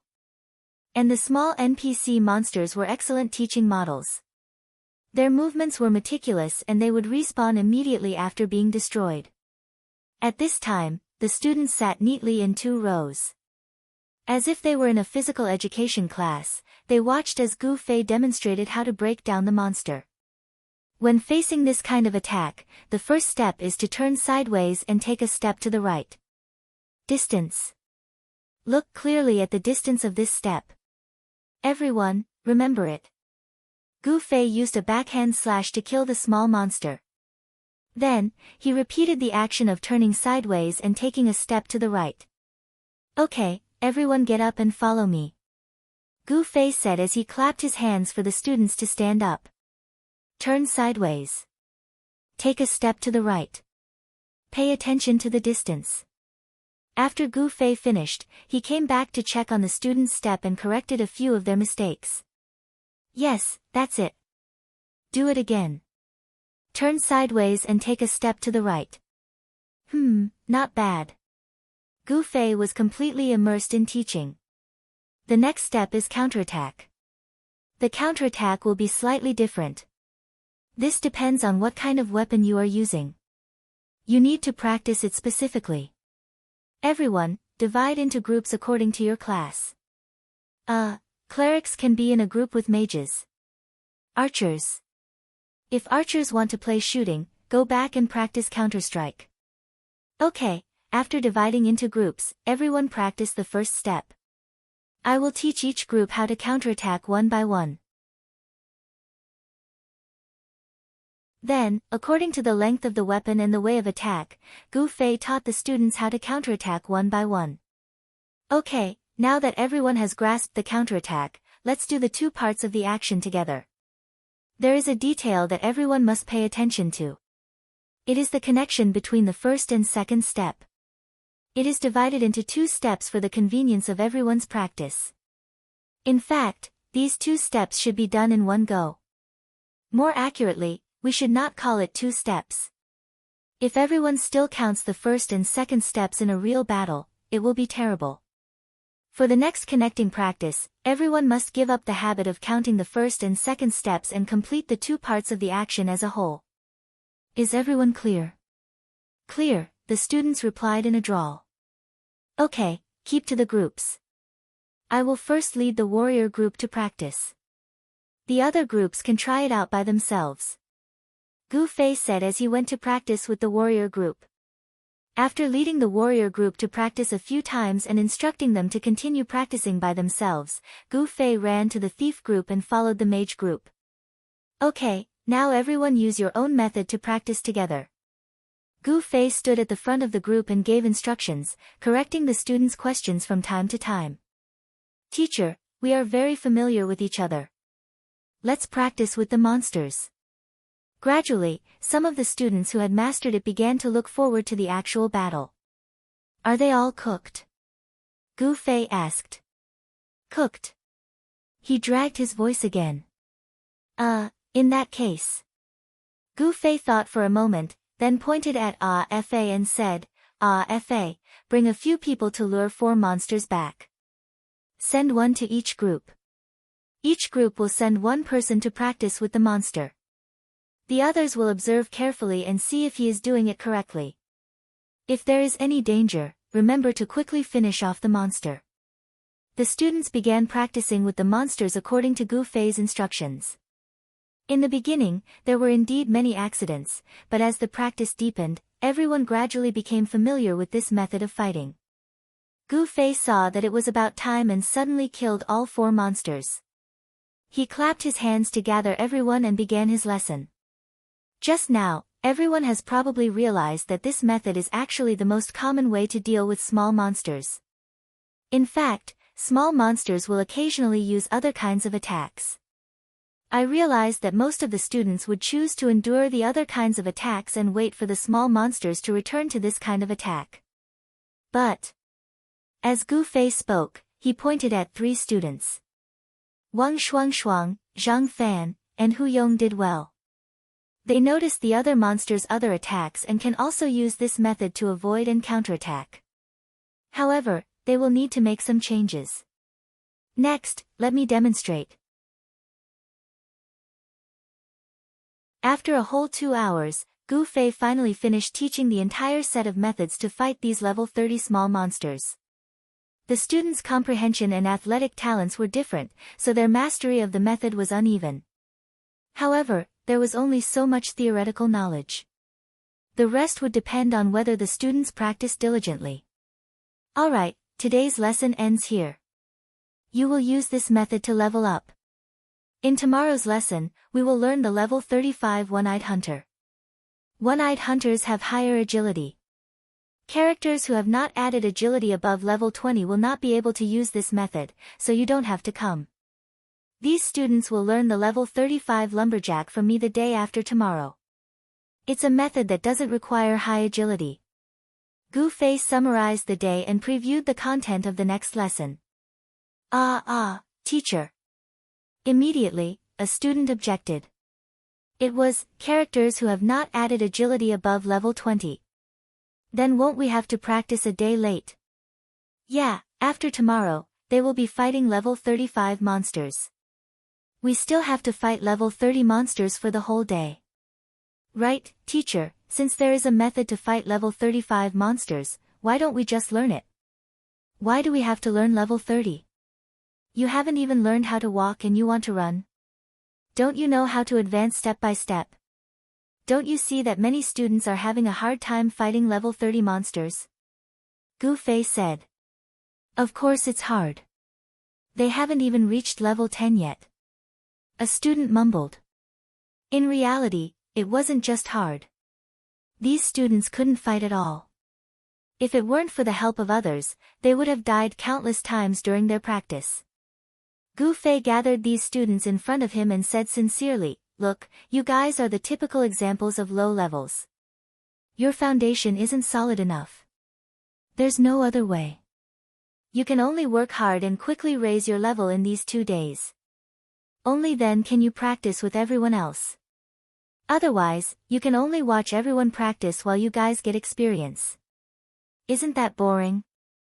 No, I think this is pretty good.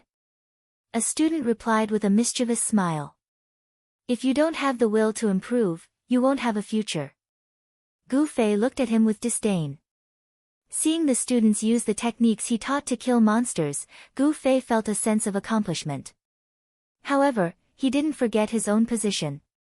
After looking at the time, he called out to the students, Okay, everyone will practice this method for another hour.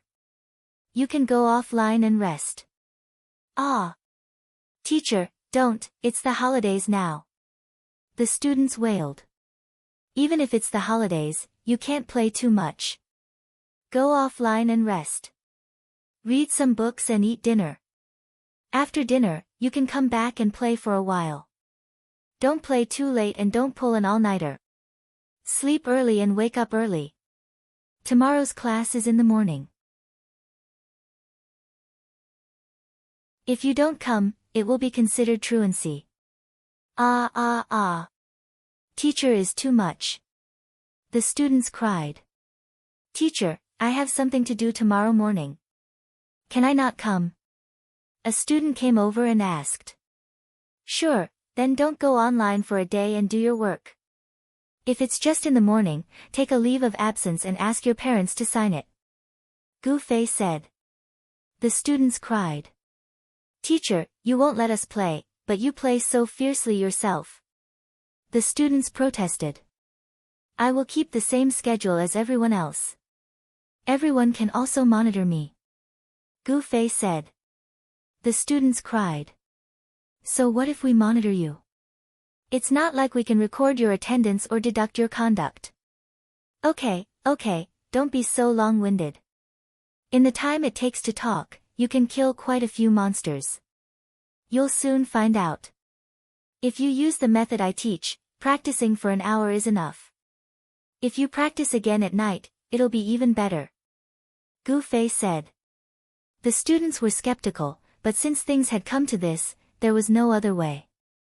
They could only search for monsters under Gu Fei's supervision to level up. Gu Fei walked among the students, freeloading off the EXP the students gave him, while occasionally correcting the students' mistakes. When he was in a good mood, he would personally demonstrate a few difficult techniques so that the students with high comprehension could continue to improve. The hour passed by quickly. After they were done with their training, the students were surprised to find that it was just as Gu Fei had said. The efficiency of this hour was incredible. It was at least 2 to 3 hours more than they normally would. It's that abnormal. The students were astonished. What's so special about it? A student skillfully demonstrated what he learned today. If we can practice like this for an entire day. A student thought, but Gu Fei's gaze was already on him. He hurriedly lowered his head and swallowed his words. Form up, return to the city. Gu Fei shouted. The students dilly-dallied and reluctantly formed the team for 10 minutes. During this time, they killed a few monsters. Gu Fei didn't feel too conflicted. He let the students form the team and led everyone back to the city. Hey, old son and the others didn't come today. What a loss. On the way back, the students chatted happily, feeling sorry for those who didn't make it in time. Those who didn't come, you can give each other pointers. Gu Fei reminded everyone. Okay. The students nodded obediently. At the revival point, Gu Fei escorted the students offline one by one. The students cried again. This teacher was the last to go offline. Who knew if he went offline or not? Should they do a surprise check? If they really bumped into him, he would most likely say that he caught them and brought them back to play the game. In reality, Gu Fei wasn't as shameless as the students thought. After seeing that the students had all gone offline, he did as he said and left the game. Just like that, the ones who suffered the most were Jian Nanyu and the others. Jian Nanyu now had Gu Fei as a friend. When they saw that Gu Fei was online, the 7 of them acted as if they were facing a great enemy. They paid 120% of their attention to their surroundings, afraid that a flame would descend from the sky or a black shadow would suddenly appear in front of them. Anything red or black would make the 7 of them shudder. However, what was even more painful was that from the time Gu Fei went online to the time he went offline, everyone was shocked and jumped, but nothing happened. What the hell is this guy doing? The 7 of them were vexed. The buyer of the staff hasn't shown up for another day. The auction house was still observing. However, Jian Nanyu and the others had already recognized their peers who were eyeing the staff. As long as their peers made a move, it definitely wouldn't escape their eyes.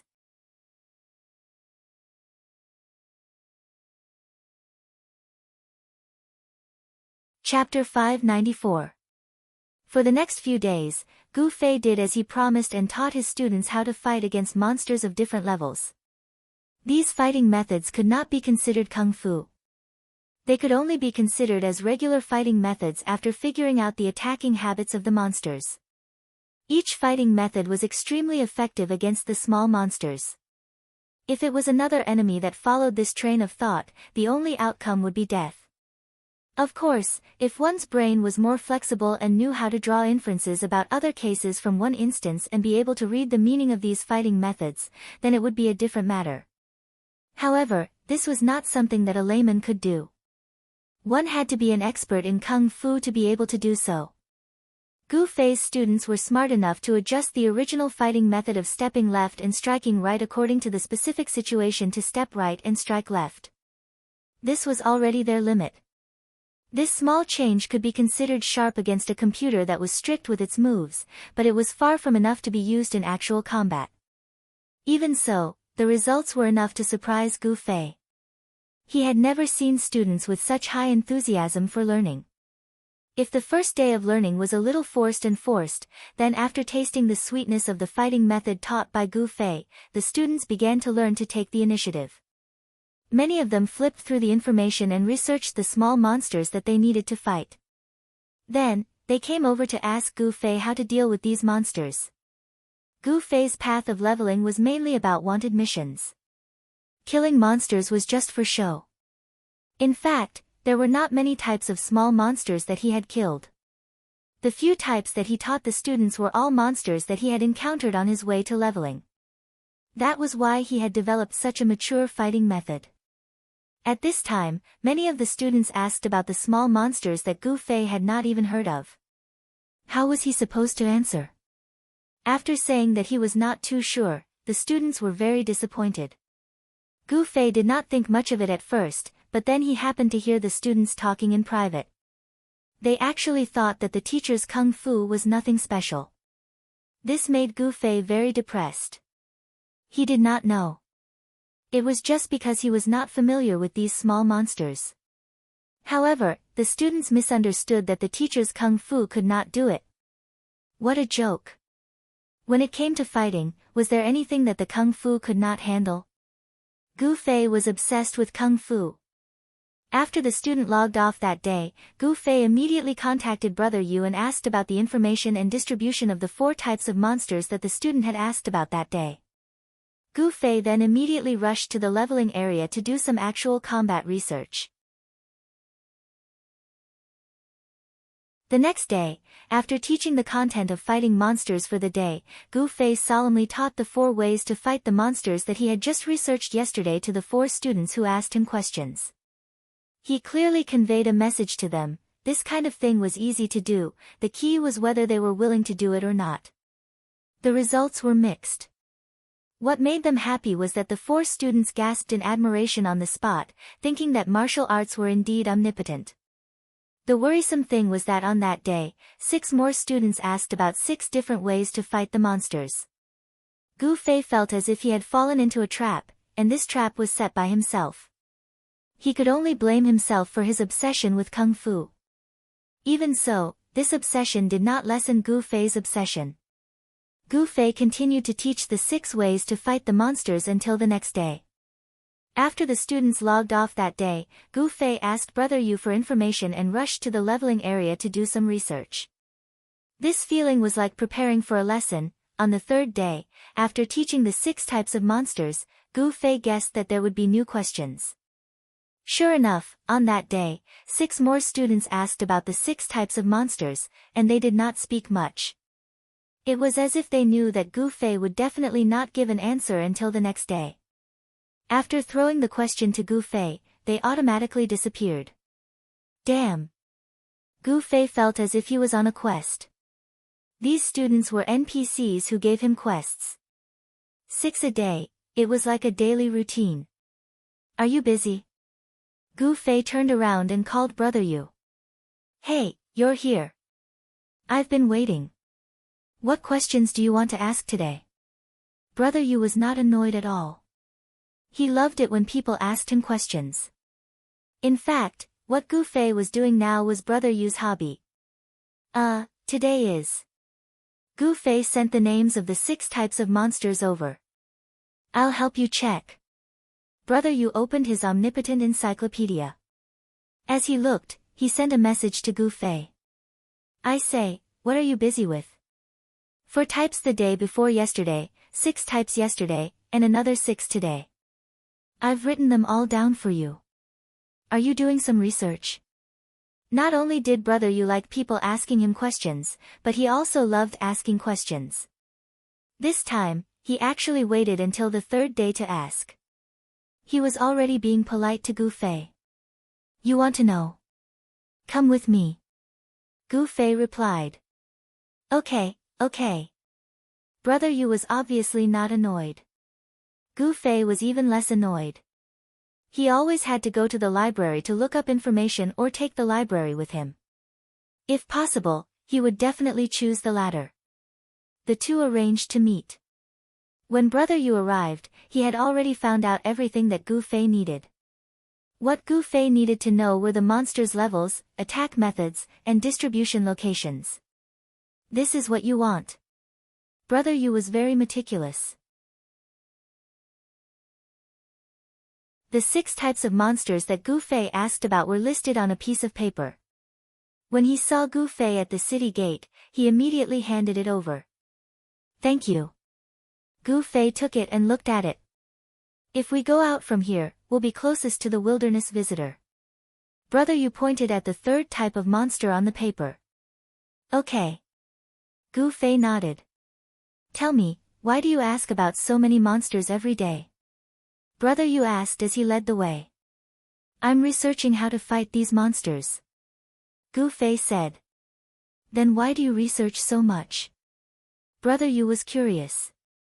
Some of the monsters that Gu Fei asked about were very low level. They weren't suitable for him, who was already over level 40. Gu Fei sighed and told him about his group of students coming to White Stone City to join him. Although Brother Yu already knew that Gu Fei was a teacher, it was still embarrassing for a teacher to bring students to play online games. However, at this moment, Brother Yu was more concerned about the efficient way to fight these monsters that Gu Fei said he was researching. How efficient? Brother Yu asked. Did you forget that I was ranked second on the efficiency leaderboard? Gu Fei felt that he didn't need any specific data. This was enough to convince Brother Yu. That's right. I still remember that the one who ranked first on the efficiency leaderboard was that Heng Xiao. A cleric actually ranked first on the leveling efficiency leaderboard. That's too shocking. Speaking of which, didn't this guy keep saying that he wanted to reconcile with you? A while ago, he was always looking for trouble with us, but recently there hasn't been any movement. Also, this guy is clearly from the game company. I complained to them and they said that they're investigating, but there hasn't been any response. How strange. Huh. Do you think that they've already investigated and banned this guy? No wonder there hasn't been any movement for so long. Right, don't you have him as a friend? Has he been online these past few days? Brother Yu looked at Gu Fei and asked. However, he saw that Gu Fei was also looking at him with a speechless face. Gu Fei even stopped walking. Brother Yu is Brother Yu, thinking a lot. Ha, we're off topic. What were we talking about? Brother Yu awkwardly laughed at himself. The method I've developed to fight monsters is absolutely efficient. You can learn it later and try it yourself. Heng Xiao is from the game company. When I first met him, he admitted it himself. I think it should be true. Also, this guy has been online these past few days, but he hasn't replied to any of my messages. Gu Fei answered everything that Brother Yu had just mentioned in one breath. Ha! Brother Yu laughed dryly. For a moment, he was too embarrassed to reply to Gu Fei's words. The place where the wilderness visitors gathered wasn't far from the main city. The two casually chatted for a while before they saw the figure of this type of monster on the map. This monster is level 25, you have to go easy on it. Brother Yu reminded Gu Fei. Gu Fei smiled and nodded. When he took his hand out of his pocket, he was holding a dagger. Huh, you want to use a dagger? The kid asking how to fight this monster is a thief. Of course, I want to learn how to fight with a dagger. Gu Fei said. Oh. Brother Yu quickly nodded. In the end, he very selfishly asked, then which monster is the knight asking about? Gu Fei saw through his thoughts and smiled, Brother Yu, if you want to learn which monster to fight, just tell me. Since it's convenient for me these past few days, I'll help you study it. I just want to try the efficiency of killing monsters that you mentioned. Brother Yu smiled foolishly. You'll see. Gu Fei pointed at the fourth monster on the paper. This kid is a knight. I'm looking forward to it. Brother Yu said. In the end, they didn't waste time chatting. Gu Fei immediately took the dagger and fought the monster. Brother Yu watched from the side, dumbfounded. Fortunately, he already knew that Qianli was an invincible close combat mage. If he really saw a mage fight a monster with a dagger, wouldn't his heart stop beating? Brother Yu was an adult after all. His understanding was better than a child's. Moreover, he had personally witnessed the entire process of Gu Fei's research. He understood Gu Fei's thinking. It was to understand all of the monster's attack and defense methods, and then create a set of attacks that could be followed. The most exciting part was when Gu Fei tested the monster. The endless attack methods dazzled Brother Yu. He guessed that after watching Gu Fei's performance, he would never be attracted to exciting fighting scenes in action movies again. On the contrary, the content of the later development was more boring. It was just repeated experiments, and if there was a mistake, they would have to start from the beginning again. This process continued until Brother Yu was a little tired of it, but Gu Fei still persisted in trying. The fighting methods that he had taught his students were all things that he had unintentionally discovered while repeatedly fighting monsters. Now that he was doing research like writing a thesis, it was naturally very boring. In the end, Brother Yu finally saw that he had finally succeeded. After a set of attacks, not only did the monster not touch Gu Fei, but the moves of both sides became a cycle. As long as these movements were carried out step by step, the monster would inevitably fall. Too awesome. Brother Yu's mouth was wide open. The things that Gu Fei had developed were even more terrifying than he had imagined. This was no longer just about efficiency. If he could completely grasp Gu Fei's methods, more importantly, it would be safe. There would be no consumption of his own body. This fighting method was really economical and practical. Gu Fei tried it on 5 monsters in a row. After confirming that there were no problems, he gave up. He nodded towards Brother Yu and said, "Okay, let's go to the next one." "How did you do it?" Brother Yu worshipped Gu Fei to death. "That's why I said that Kung Fu can be summed up in one word, okay." Gu Fei clenched his fist. "Later, I'll also pick a monster that I often fight. Help me study it." Brother Yu said. "No problem." Gu Fei nodded. "Do you want to ask Sword Demon and the others if they want to learn a thing or two?" Brother Yu asked. Them. They don't need to. The training methods that they've figured out are already very suitable for them, especially since they can fully utilize their own characteristics and the advantages of their equipment. If they want to learn a more efficient method, then there's one, but what? It's too difficult. They need to have a foundation. Gu Fei said. "How difficult is it?" "Like me, fighting monsters that are 20 levels higher than me. Although I can also practice a similar method, the requirements for my own reaction speed are very high. Another point is that there's an absolute requirement for agility. I don't think you guys are like me, adding agility to any class, right?" Gu Fei said. "Impossible." Brother Yu wiped his sweat. "That's why I said that they don't need to anymore." Gu Fei said. "What about me?" Brother Yu asked. "You. Brother Yu, you know your own problems the best." Gu Fei said. Brother Yu was startled and felt very depressed.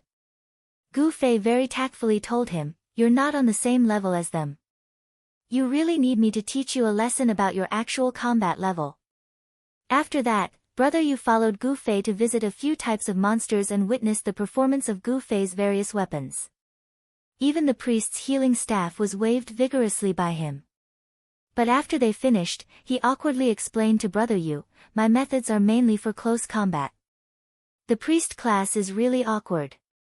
Mages can also chant spells to deal damage in close combat, but priests have almost no attack skills, so their damage output is really limited. Most people can't add strength. Sigh, even if they learn this method, the word efficiency can't be used." "You can't say that." Brother Yu hurriedly said, "You can't compare the efficiency of a priest and a warrior. You have to compare this problem horizontally. With this priest method of yours, you can just change it to another priest and have him train alone. Your method will definitely be more efficient. Apart from the short period of time when a priest can train alone, in the future, they will definitely need to rely on a team. Even if they only rely on quests to level up, when it comes to combat, they will still need to ask for help. With this method of yours, they can at least become a priest who doesn't need help." Yes, a priest with a team is indeed more efficient.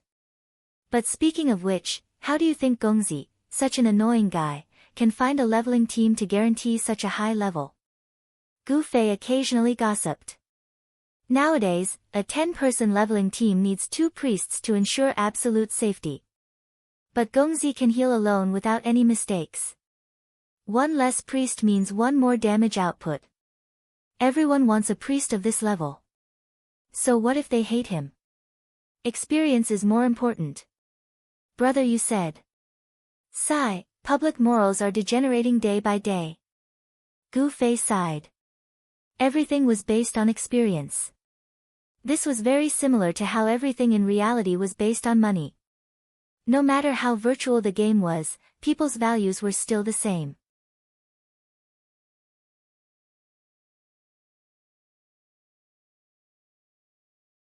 Chapter 595. By the time they finished researching the 6 types of monsters, the afternoon was already over. Gu Fei's face was filled with a sense of accomplishment. Brother Yu's notebook was filled with notes. My students' levels are low. This knight isn't even level 30 yet, so the monsters they chose are level 30. They're too low for you. Go back and see which level 40 monster you want to train. Let me know and I'll help you research. Gu Fei said to Brother Yu. Why are we going back? Now. Let's go. Brother Yu said impatiently. Gu Fei looked at the time. There was still some time before the students would come online after dinner. Gu Fei had been painstakingly teaching the students for the past 2 days. After all, it was impossible for the students to grasp everything perfectly after 2 hours of lessons. Gu Fei spent the rest of the time training with them, correcting everyone's mistakes. During the students' rest time, he had to come over to prepare for lessons. Originally, after preparing for lessons, he could rest for a while, but now he had to give Brother Yu extra lessons. Fortunately, Brother Yu only needed 1 day of lessons. There wouldn't be new problems every day. After nodding his head, Gu Fei decided to sacrifice today's rest time to help Brother Yu. What level do you think I can fight? Brother Yu asked. What level do you usually fight? Gu Fei asked. Level 45, but the efficiency of farming experience is about the same as fighting level 40. Brother Yu said. Players that were 5 levels higher were the choice for solo leveling. A skilled and powerful team could usually do it 10 levels higher. Players like Skinny Waist, who had overpowered equipment, could also do it 10 levels higher when solo leveling. Gu Fei, who was an inhuman monster, could do it 20 levels higher. This didn't mean that a level 40 player could kill a level 50 monster. If it was just killing monsters, players with decent equipment could do it, but the key was to ensure the efficiency of killing monsters. With the same amount of EXP, players could kill 2 level 40 monsters per minute, but they could only kill 1 level 50 monster per minute. Moreover, level 50 monsters couldn't possibly give twice as much EXP as level 40 monsters. Hence, in terms of EXP, killing level 40 monsters wasn't as easy as killing level 40 monsters. Therefore, killing monsters at this level was not considered skipping levels. In order to truly surpass one's level, one must have the experience of being a level higher. For example, Brother Yu, who was 5 levels higher than him but was still as efficient as a level 40 player, could only be considered half a level higher. However, EXP wasn't the only thing that could be gained from killing monsters. In terms of loot, the higher the level of the monster, the better the loot. Therefore, even though the EXP gained from killing level 40 and level 45 monsters was the same for Brother Yu, he was more willing to work harder to kill level 45 monsters. Even Gu Fei understood this principle very well. The two of them didn't waste any more words. Immediately, Brother Yu led the way to his usual leveling spot. In reality, leveling up for knights was the same as leveling for clerics. Forming a team was the most efficient way. However, after level 40, Dark Knights possessed powerful destructive power. After changing classes to Diablo, the former support knights all had the heart to deal damage. Hence, when leveling up with a team, they didn't carefully buff everyone. Instead, they bravely charged to the front lines. This kind of half-heartedness was, of course, very displeasing. After all, most players in charge of dealing damage thought of themselves as masters and treated the support classes as servants. As servants, instead of serving their masters, they actually rushed to steal their jobs. How could these masters tolerate this? Moreover, the knight class was simply an accelerator. Without a knight, the players would just slow down their leveling speed. It wasn't a big deal. Moreover, there were many girls in the cleric army. This was an innate advantage that knights couldn't compare to. Hence, as a support class, knights were treated far worse than clerics. Now that knights had changed classes to Diablo, they had the strength to train solo. When leveling up with a team, no one would give them any face. Knights also took out the airs of a master and would no longer compromise. They all walked towards the era of solo adventuring. However, Brother Yu didn't belong to this situation. As the king of intelligence, Brother Yu mainly leveled up by completing quests. Occasionally, he would join a team and farm monsters. Now that he had the idea of mainly farming monsters, it had to be said that it was influenced by the environment. In the team that Brother Yu was in, there was no need to talk about the killing Gu Fei. The rest of them were also characters that could take charge of an area.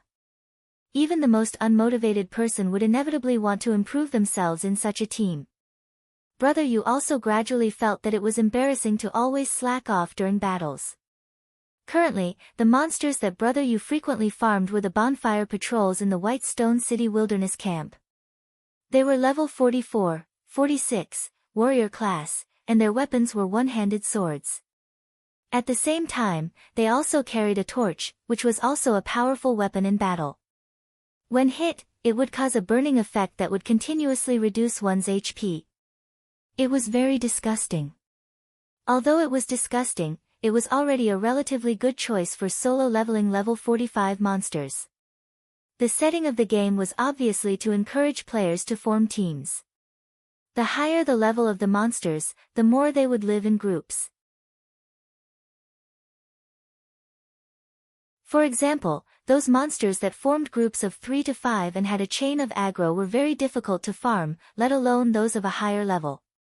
Fortunately, the game company didn't completely forget about those lone wolves who liked to train alone.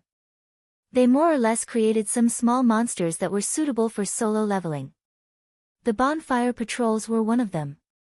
Moreover, they were the favorite choice of ordinary players in the level 40, 50 stage. This could be seen from the scene in front of him that there were indeed many players training in the wilderness camp. However, they all fought for themselves, guarding their own little space and quietly farming monsters. The reason why there were so many players who had the ability to solo monsters 5 levels higher was because of the difficulty of leveling up in the game. The high EXP requirement caused players to stay at the same stage for a very long time. If it was said that when they first leveled up, their equipment was relatively trash. However, after such a long time, a considerable number of players would be able to upgrade their equipment. The advantage of pioneers was precisely weakened by this setting. The higher the level, the more it was so. Let's find a place to start, Gu Fei said to Brother Yu. The two of them walked into the camp, looking for an unoccupied corner. Brother Yu had come here many times in the past 2 days, but he had never been here at this time. He had learned from the Han family young master and waited until the dead of night when there were fewer players online to level up. Therefore, he had never encountered this kind of problem. The two of them had already walked half a circle, but there was actually no place left. Gu Fei was very helpless, and Brother Yu was very depressed. What should we do? Gu Fei asked. Brother Yu hoped that Gu Fei would instantly clear out an empty space. However, he also knew that although Gu Fei was a ruthless person, he was not an unreasonable person. He could only sigh and say, "Let's walk a little more. If there's really nothing left, let's come back next time." Okay. Gu Fei responded and continued to look for a place. In the end, they did not find a place, but there were many players like them who were looking for a place. Therefore, Gu Fei began to take the initiative. He asked around if the players who were training were ready to leave. However, this behavior did not seem to be very popular. The players who were asked harshly said that they would train until they died. However, there were still good people in the world. Gu Fei and Brother Yu asked around. Everyone saw that they were eager to level up. Finally, Someone took pity on them and took the initiative to wave at them. "Hey, you two, over here." The two of them looked at each other. After confirming that the person was calling them, they immediately ran over happily. "I'll be offline in a bit to eat," the player said to the two of them. Thank you, the two of them quickly said. "You two are training together?" the person asked curiously. This was a famous solo training spot in Whitestone City. Unless one of them was a freeloader, the two people in front of them were clearly 40+ EXP players. "We're not training. We're using monsters for research," Gu Fei said honestly. "Research?" The player was confused. "Researching efficient methods of killing monsters," Gu Fei said. The player was obviously interested in Gu Fei's words. He asked with great interest, "How do you research?" "You have to get monsters." Gu Fei laughed. At this time, there were no monsters spawning in this player's little world. In such a popular leveling spot, wanting to occupy a large area and continuously kill monsters was an extravagant hope. It was already good to have 2 or 3 monsters spawning for you to guard. Most players only guarded one, so there was no need to mention how difficult it was. "This place is about to spawn. Research one for me to see." The player smiled and pointed at the empty space in front of him. He said to Gu Fei. "Okay." Gu Fei unsheathed his sword. "Sword?" The player's eyeballs almost fell out. A mage used a sword. He quickly thought of a terrifying legend. He quickly used Identify and his eyeballs really did fall out. The sword in Gu Fei's hand was an extremely ordinary one-handed sword. He had casually gotten it when he was preparing for class. Gu Fei didn't want the monsters to die too quickly. He wanted to play with the monsters for as long as possible. With a flash of white light, the monsters spawned.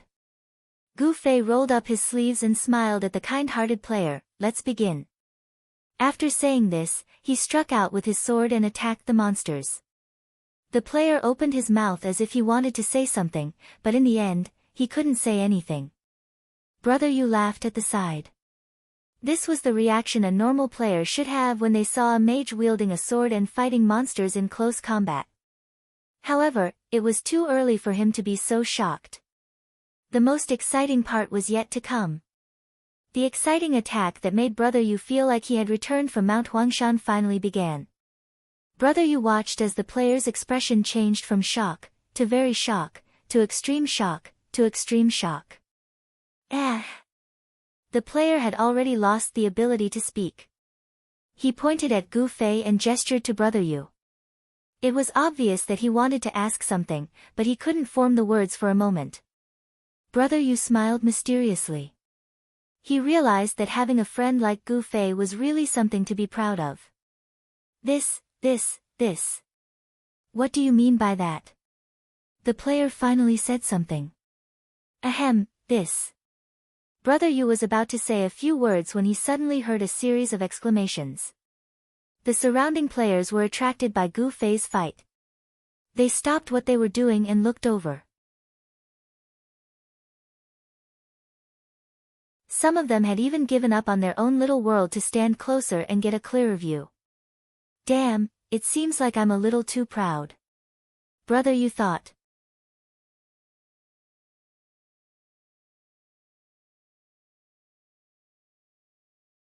Chapter 596. Ah. The screams continued. Brother Yu was completely drowned in Gu Fei's face. The levels of the students were relatively low. The highest level of the monsters that asked Gu Fei was only level 35. Gu Fei dealt with them quite easily.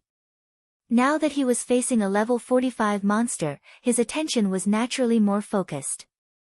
Those probing moves could only be faster and more exciting, causing the crowd to scream louder and louder. Brother Yu was completely insignificant in the midst of these screams. No one had the time to notice that he was Gu Fei's friend. A guy standing next to Brother Yu had a loud and clear voice.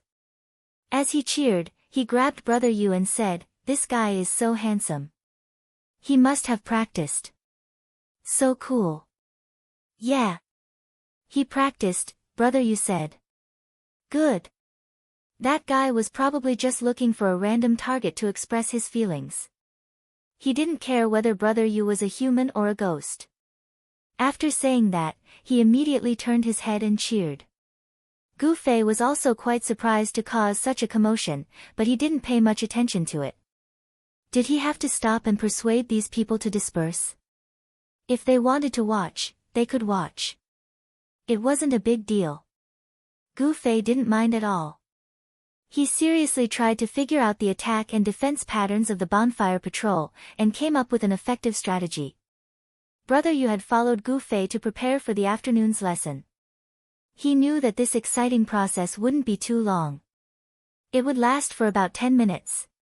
As expected, after fighting with the monster for about 10 minutes, Gu Fei had already figured out the monster's attack rhythm and methods. Therefore, every hit landed on its flesh. Although Gu Fei had tried his best not to knock it down, he had still been fighting for 10 minutes. The small number of hits had accumulated to take away most of the monster's HP. Now that it received a few hits, it quickly fell to the ground. Gu Fei let out a long sigh of relief. He even smiled at the players who were cheering for the monster's death. He then looked around, but he could not find Brother Yu no matter how hard he tried. "Where is he?" Gu Fei sent a message. Here. Brother Yu's voice came from the crowd. Then, he struggled to squeeze out of the crowd and let out a long breath. As the crowd grew denser and denser, he was sandwiched in the middle. He almost couldn't breathe. The two met in front of everyone. Brother Yu felt uncomfortable being stared at by so many eyes. However, he saw that Gu Fei acted as if nothing had happened. He continued his work and calmly said to Brother Yu, "The moves are clear. We can go next." "Now?" Brother Yu asked. There were so many people watching. He didn't do anything wrong, but Brother Yu subconsciously felt a little guilty. "Then how much longer do we have to wait?" Gu Fei didn't understand. "We don't have to wait. You continue." Brother Yu gritted his teeth and went all out. Gu Fei was in the limelight so easily. Why did a small character like him have to pretend to be weak? Gu Fei nodded and quietly waited for the new monster to spawn. The surrounding players could also see that he was waiting for the monster to spawn. No one said anything and quietly waited for the next performance. The previous fight had left everyone wanting more. Everyone had already forgotten that they were playing a game. "I'm afraid I'll have to disappoint you this time." Brother Yu smiled bitterly. Because he knew that what Gu Fei was going to do next was not only not exciting, it would be very boring. It would be a constant repetition of some fixed attack and defense moves. These moves were picked out by Gu Fei in the first wave of testing. In fact, these were the essence. However, as the saying goes, the connoisseur knows the ropes. The amateurs wanted to see the excitement. What Gu Fei was going to do next was, of course, the crowd that loved excitement the most didn't want to watch. Sure enough, when Gu Fei first started, everyone was still very excited. However, they soon discovered that this time was not the same as before. That spectacular and suffocating torrential storm of attacks had disappeared. Gu Fei very politely blamed you, then I, and kept using the same moves over and over again. Very soon, everyone had more or less memorized it, and it was so boring that they couldn't help but feel bored. The players abandoned their excitement and returned to reality. They began to wonder what Gu Fei was doing. Everyone whispered to each other, but they couldn't come to any conclusion. The kind-hearted player who provided Gu Fei and Brother Yu with the location to farm monsters came to Brother Yu's side. He was also very puzzled and asked, "Brother, what is he doing?" His goal is to research a set of the most effective way to fight against the bonfire patrol. Just now he was testing out the attack and defense characteristics of this monster. Now he's really researching how to deal with this monster. Brother Yu replied. The player was a bit confused. He scratched his head and asked, when are you guys going down? It's still early. Brother Yu said. Oh, then I'll go eat something. Are you guys still here when I come back? The player looked at the time and said. Yes. Brother Yu nodded. He knew that this process of Gu phase wouldn't end so easily. Okay then, I'll come back in a bit. The person said. When the time comes, I can return the leveling area to you. Brother Yu smiled. Okay. The person actually had the same intention, so he hurriedly left after saying goodbye. The other players patiently watched for a while, but they still didn't see the exciting performance they were looking forward to. Someone shouted for Gu Fei to do it again. Gu Fei just smiled and didn't care. The players saw that there was no more show to watch, so they gradually dispersed. In addition, there were also curious people who wanted to go up and ask what was going on. Gu Fei didn't hide it. He continued to experiment and told those who came over to ask that he was researching an efficient way to fight. Efficiency? That counts as efficiency. The people looked like they heard a joke and laughed as they left. It was obvious that Gu Fei's previous monster killing had been spectacular. However, to the players, it was like watching an exciting martial arts show. If one were to compare killing monsters, then it had taken Gu Fei more than 10 minutes to kill monsters. If this was called efficiency, then it would be a joke. Gu Fei didn't care about these people's attitude and continued to focus on his own matters. After these people left, they would often turn their heads to look at Gu Fei to see if there would be any changes. In the end, all they saw was the same dull and boring scene. Finally, no one paid attention to Gu Fei's actions anymore. Level 45 monsters were obviously harder to deal with than the students' questions.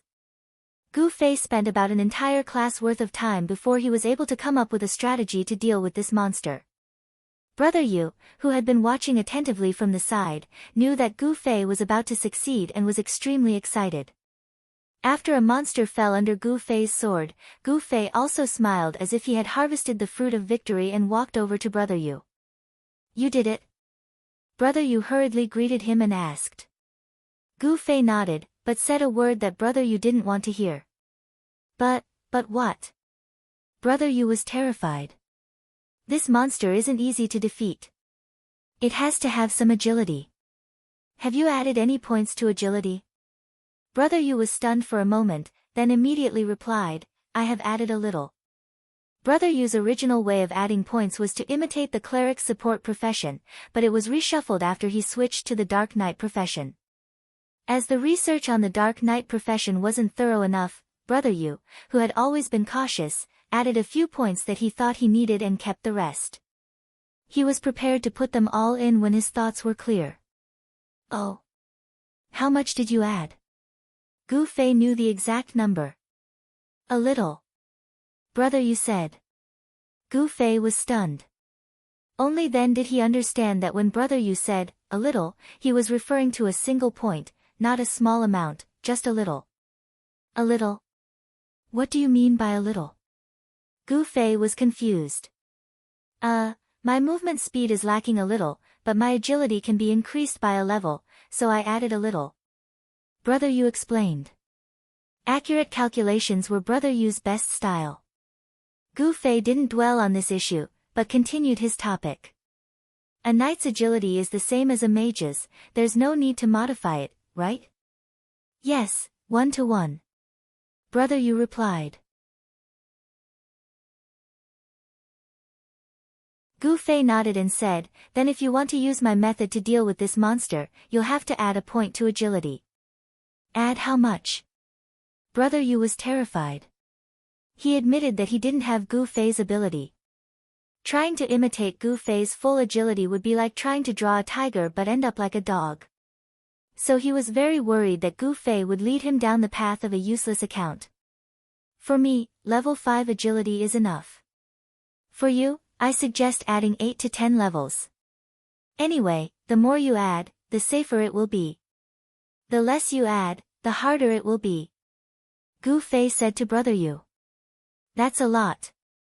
Brother Yu was a little conflicted.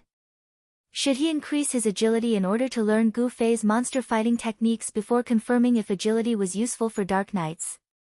Gu Fei also sighed. I know you guys won't add points randomly, but I've already found the lowest requirement. This level 45 monster is too high, it won't work without a certain level of speed as a guarantee. How about this, I'll demonstrate the method to you first, and you can try it on the monster after you memorize it. Add as much agility as you feel is enough. If you really can't bear to, then just practice the usual way. Yes, that's the only way. Brother Yu nodded.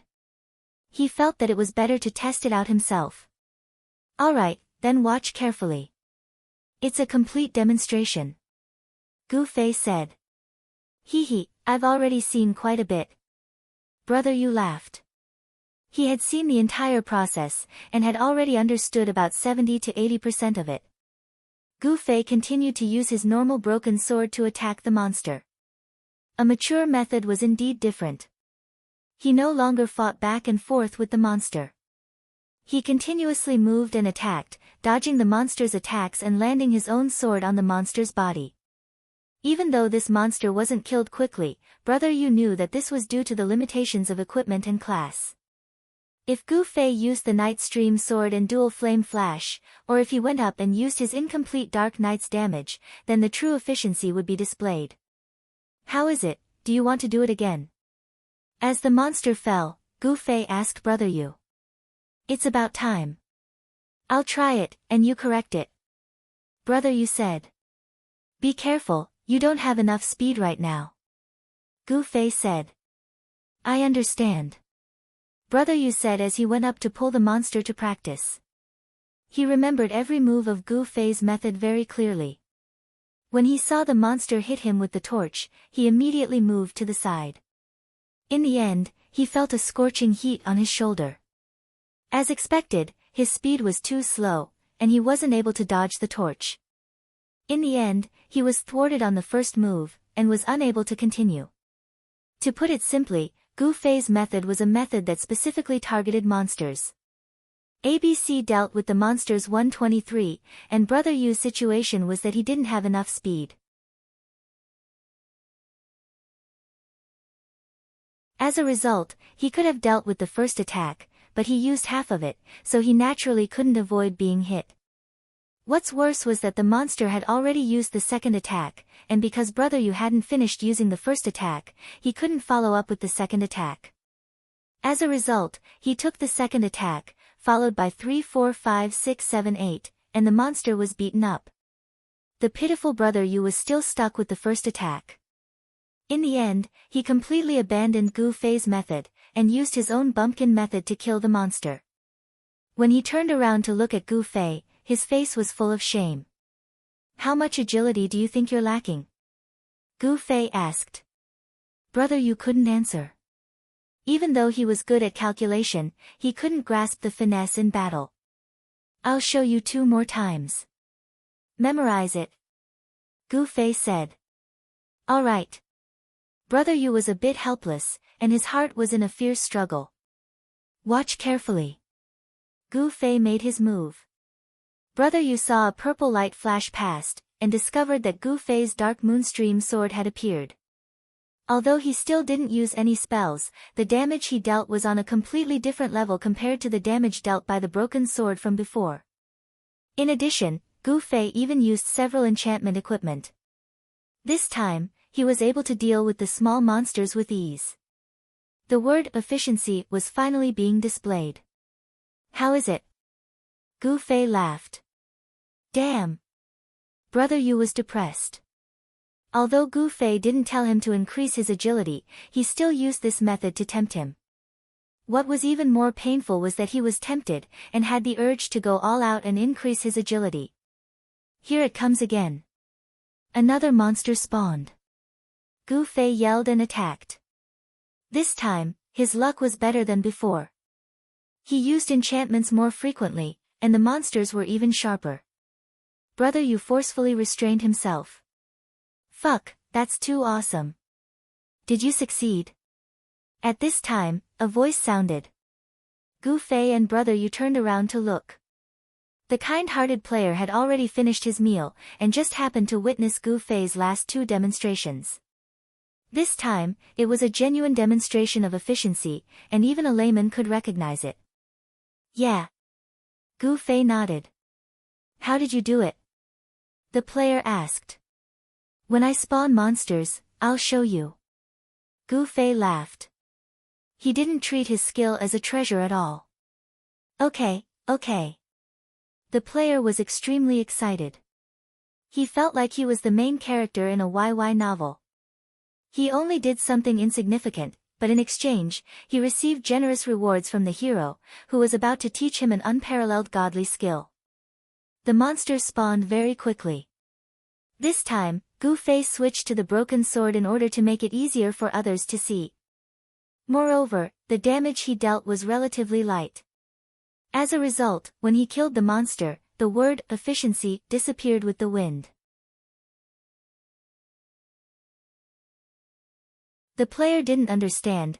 Why does it seem like I did it on purpose to let you see it clearly? Gu Fei said. Huh. At this time, another monster spawned. Gu Fei quickly switched to a night streamer, and turned around with dual flame flash. 2 streaks of flame slashed onto the monster's body, killing it on the spot. Gu Fei put away his equipment and said to the dumbfounded player, Look, you won't be able to see anything like this. You're tuning in to the Blissful Bookshelf YouTube channel. We're so grateful for your support, and don't forget to subscribe to join us on this incredible journey through captivating stories. Your generosity through donations truly makes a world of difference, as it's the primary source of revenue that allows me to expand and enhance this channel for you. Thank you from the bottom of my heart for being a part of this adventure.